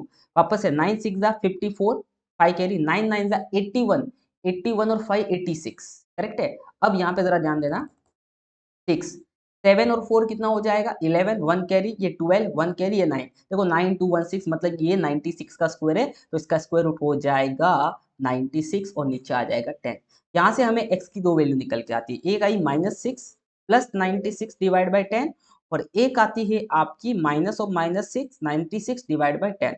अगर आप इसको सॉल्व करोगे, ये आ गया आपका 90 डिवाइड बाई 10, और यहाँ से आपको x की वैल्यू आ चुकी है 9। और यहाँ से अगर आप इसको थोड़ा सा सॉल्व करेंगे, मैं ऊपर करता हूँ, यहाँ पे मेरे वेब के वजह से आपको दिखेगा नहीं, तो 96 में 6 मिलाओगे, ये 102 बड़े वाले का साइन लगेगा, और ये x की वैल्यू आपको फ्रैक्शन में आएगी, क्योंकि यहाँ पे कंप्लीट डिवीजन नहीं होगा, तो ये -10.2 आ जाएगा। अब हमारे पास दो x की वैल्यू आई है, एक तो 9 आ गई, एक -10.2 आ गई। अब मुझे बताओ क्वेश्चन में क्या बोला था हमें, ऐसे x की value if the divided by the natural number, ऐसा नेचुरल नंबर से हम डिवाइड कर रहे हैं, इसका मतलब जो हमने डिवाइजर यहाँ पे माना था वो नेचुरल नंबर 9 होगा, क्योंकि -10.2 तो नेचुरल नंबर नहीं होता। तो हमारा डिवाइजर हमें मिल चुका है, दैट इज 9। 9 हमारा यहाँ पे फाइनल आंसर हुआ। बट यहाँ पे हमें निकालने बोला था क्वेश्चन एंड डिवाइजर, तो भाई मुझे बता क्वेश्चन क्या है हमारा, ये रहा क्वेश्चन, डिवाइजर क्या है, ये रहा x हमारा डिवाइजर है, तो x तो हमें पहले से मिल चुका है, तो यहाँ पे हम लिखेंगे कि भैया हमारा जो डिवाइजर है वो तो 9 आ गया है, बट जो क्वेश्चन है, जो मेरा क्वेश्चन है वो क्या था, 6 प्लस 5x, मतलब 6 प्लस 5 इंटू 9, और ये हो जाएगा 6 प्लस 45, तो वो लगभग हो जाएगा आपका 51। That's it, this is your question. Simple सा था, इस तरीके से आपको सॉल्व करना, समझा कि नहीं समझा कमेंट करके मुझे जरूर जरूर बता देना, ठीक है। तो ये था हमारा क्वेश्चन नंबर 4 के क्वेश्चंस, ठीक है। अब हम पढ़ते हैं इसी में का तीसरा क्वेश्चन। दो हमने कर दिया, एग्जाम में आपको दो ही करने, तीन नहीं करने यहाँ पे, तो ये मैं आप पे ऊपर छोड़ता हूँ कि इसको आप सॉल्व करो अच्छे से। थर्ड और फोर्थ टर्म का सम 40 दे रखा है एपी का, और हुज सम इज 12, यहाँ पे बोला है 4 consecutive terms in the AP whose sum is 12, and the third and fourth term का जो सम है वो 14 है, और आपको इस तरीके से उन टर्म को एज्यूम करके सॉल्व करना है। अगर दिया हुआ है तो ऐसे ही आपको एज्यूम करना है, आप अपने मन से एज्यूम मत करो फिलहाल, ठीक है। नेक्स्ट है कि अपने इस चैनल के ऊपर आप इस वीडियो के इतने एंड तक पहुंचे हो, मतलब आप काफी कंसिस्टेंट स्टूडेंट हो, तो आप आराम से और भी वीडियोस आप प्रैक्टिस कर सकते हो, मतलब आप में ताकत है इतनी, क्योंकि आपने इस वीडियो को इधर तक पहुंचे हो, बहुत बड़ी बात है। अगर यहाँ तक पहुंचे, एक बार मुझे कमेंट कर लेना 22 इंटू 5 कितना होता है। देखो मुझे पता आप सबको आता है, बट ये कमेंट करने वाले मतलब समझ जाओ इस वीडियो की इधर तक पहुंचे, मुझे ध्यान रहेगा ये बच्चे कौन कौन से थे, ठीक है। तो इस वीडियो, बाकी डिस्क्रिप्शन में आपको बहुत सारे वीडियोस की लिंक मिलेगी। अपने चैनल पे सेमेस्टर 1 एग्जामिनेशंस के लिए बहुत सारे वीडियोस है, जैसे कि यहाँ पे देखो अलजेब्रा के ऑलरेडी 4 वीडियोस अपलोडेड है, ये 5वां वीडियो है, फिर ज्योमेट्री के नीचे अपलोडेड है, फिर एसएसटी के अपलोडेड है, साइंस के अपलोडेड है। आप प्रैक्टिस करना मत भूलिएगा, ओके। अब से सिंपल है, लास्ट क्वेश्चन, क्वेश्चन नंबर 5 का पहला क्वेश्चन हम कर रहे हैं। यहाँ पे एक ही करना है, यहाँ पे आपको इस पूरे क्वेश्चन में एक ही क्वेश्चन करना रहता है, दो आपको दिए रहते हैं। The product of 4 consecutive positive integers is 1680, find the number. ये क्वेश्चन का, ये जो क्वेश्चन है थोड़ा सा गड़बड़ वाला क्वेश्चन है, मतलब इसका कोई टॉपिक, या यू कैन से दैट इसके बारे में टेक्स्ट बुक में नहीं है कोई भी क्वेश्चन ऐसा, या तो मे बी प्रिंटिंग मिस्टेक है, या फिर इतना दिमाग लगाने के लिए बच्चों को बोला। तो मैं चाहूंगा कि ये क्वेश्चन आप अपने स्कूल की टीचर को पूछो और देखो कि वो सॉल्व कर पाती है कि नहीं कर पाती, या करके देती ही नहीं। इसको कर सकते हैं, बट मुझे लगता है कि ये 10th स्टैंडर्ड से बहुत ज्यादा हायर हो जाएगा, तो थोड़ा सा इसको ये करेंगे, क्योंकि यहाँ पे वेरिएबल की फोर्थ पावर बढ़ जाती है, और उसको एज्यूम करके आप सॉल्व कर सकते हो, बट ये कहीं 10th स्टैंडर्ड के कॉन्सेप्ट के साथ लागू ही नहीं पड़ता है, ठीक है। आगे हम तभी भी आप थोड़ा सा डिस्कस करना, कमेंट में बता देना कि आपकी टीचर ने सॉल्व करके दिखा दिया कि नहीं दिखा दिया, फिर मैं एक शॉर्ट वीडियो में आपके लिए अपलोड कर लूंगा। नेक्स्ट ला लास्ट क्वेश्चन है जो हम एक करना बोला था, एक करेंगे अपन यहाँ पे। Shri Ashok Patil purchase CCTV camera off the set, taxable values कितनी थी सीसीटीवी कैमरे की, 1,70,000। ही सोल्ड देम 1,80,000 में बेचा, the rate of GST is 5%। Find the ITC of the Shri Ashok Patil, ITC मतलब इनपुट टैक्स क्रेडिट, कितना जीएसटी उन्होंने वसूला माल बेचते समय। Okay, what is the amount of GST payable by him. तो सुनो सिंपल सा यहाँ पे खेल कैसा है, कि Shri Ashok Patil purchase CCTV purchase किया, तो परचेस किया कितने का परचेस किया? परचेस किया 1,70,000 का परचेस किया, बराबर। उसके बाद उन्होंने कितने का बेचा? 1,80,000 का बेचा, करेक्ट है। द रेट ऑफ जीएसटी 5%, मतलब भाई जीएसटी देखो, जब खरीदा तब उन्होंने जीएसटी भरा होगा 5%, किसके ऊपर? ऑब्वियसली 1,70,000 का 5% उन्होंने जीएसटी भरा होगा। और जब उन्होंने किसी और को बेचा तो जीएसटी कलेक्ट किया होगा। कितना कलेक्ट किया होगा जीएसटी? वो किया होगा 5%, किसका? ऑब्वियसली जितने में बेचा उसका 5% होगा ना, तो 1,80,000 का 5% आपको निकालना है। अब सुनो, जब आप माल बेचने के बाद जीएसटी कलेक्ट करते हो, जब आप माल बेचने के बाद जीएसटी कर रहे हो, उसको बोलते हैं आउटपुट टैक्स क्रेडिट। और जब आप माल खरीदते समय जीएसटी सामने वाले को देते हो, उसको बोलते हैं इनपुट टैक्स क्रेडिट, आईटीसी। बात समझ में आ गया? क्लियर है? अब कितना जीएसटी पेबल करेगा? देखो, इन्होंने ओटी इतना कलेक्ट किया, इतना इन्होंने अपना माल खरीदते समय पहले दिया था, तो ओटी में से आईटीसी को माइनस करोगे तो आपको पता चल जाएगा जीएसटी पेबल कितना है। कितना सिंपल तरीके से बता दिया मैंने, ठीक है। अब मुझे बताओ 5% ऑफ 1,80,000 निकालना है, तो बच्चा बच्चा निकाल देगा। 5 डिवाइड बाय 100 मल्टीप्लाई बाय 1,80,000, तो यहाँ पे 2 जीरो से 2 जीरो कट, 18 5 90 होता है, और ऊपर कितने जीरो बचे? 2 जीरो बचे, तो ये हो गया 9,000 जीएसटी भरा, ये हो गया आपका ओटी। अब आईटीसी की बात करते हैं। 5% ऑफ 1,70,000, 2 जीरो से 2 जीरो कट, 17 5 85, ऊपर लगा देंगे 2 जीरो, ये बन गया आपका आईटीसी। अंडरस्टैंड? अब बोलो जीएसटी पेबल कितना हुआ? देखो भाई, माल बेचते समय इतना जीएसटी उन्होंने कलेक्ट किया और माल खरीदते समय इतना जीएसटी पहले से भरा था, तो क्या बोलेंगे कि मैंने भाई 8,513 जीएसटी पहले भरा था, अभी मेरे पास 9,000 रुपया आया है, तो मैं 9,000 थोड़ी जीएसटी भरूंगा, पहले मैंने 8,500 भरा, तो मैं सिर्फ 500 रुपया जीएसटी भरूंगा गवर्नमेंट को डायरेक्ट, क्योंकि मैंने 8,500 मेरे हिस्से का तो पहले वाले जिससे मैंने खरीदा उसको दे दिया है। तेरे से मैंने 9,000 रुपया लिया है, तो 8,500 तो मेरा था, मैं जेब में रखूंगा, 500 रुपया भरूंगा, तो जीएसटी पेबल कितना होगा? तो जीएसटी पेबल जो होगा वो होगा ओटी माइनस आईटीसी, और वो आपका हो जाएगा 9,000 minus 8,500 and which is equal to 500। देखो गड़बड़ होगा कमेंट करके बता देना, but this is the final answer. Understand? कितना सिंपल सवाल था। अच्छे से ऐसे डायग्राम करके करूंगा तो भी कोई दिक्कत नहीं है, टीचर समझदार होगी तो मार्क्स आपको देगी, बस सुंदर तरीके से लिखो। Taxable value 1,70,000, values purchasing value, selling price, ऐसा आराम से लिखो। 5% जीएसटी वगैरह अच्छे से गिवन डेटा लिख के आंसर सॉल्व करना, बट आपको कॉन्सेप्ट समझाने के लिए मैंने डायग्राम बेस बनाया है। ओके, आई होप सो ये पूरा का पूरा पेपर आपको अच्छे से समझ में आया होगा, और अगर आया है तो वीडियो को लाइक करना बनता है, चैनल को सब्सक्राइब करना बनता है, और मुझे बताना, और मैं चाहता हूँ कि आप अपने दोस्तों के साथ इस वीडियो को शेयर करो और कमेंट करके बताओ कि आप में से कितने ने कितने लोगों के साथ शेयर किया, कितने बच्चों ने कितने लोगों के साथ शेयर किया, ये कमेंट करके बताना मुझे ज़रूर है। डिस्क्रिप्शन चेकआउट कर लेना, और जो मैंने आपको मेंटरिंग सेशन के बारे में बताया था, अगर आपको लगता है एक प्रॉपर गाइडेंस की ज़रूरत है, अगर थोड़ा सा गाड़ी ऊपर नीचे डाबाडोल हो रही है, तो आप जो ज्वाइन करना, नहीं तो आपको ज़रूरत नहीं। आई थिंक समझदार हो तो अपने समझदारी से काम करते जाओ, it's not need to pay this much amount, okay. But if you think that you need someone who can guide you in each and every step, then I am ready for you।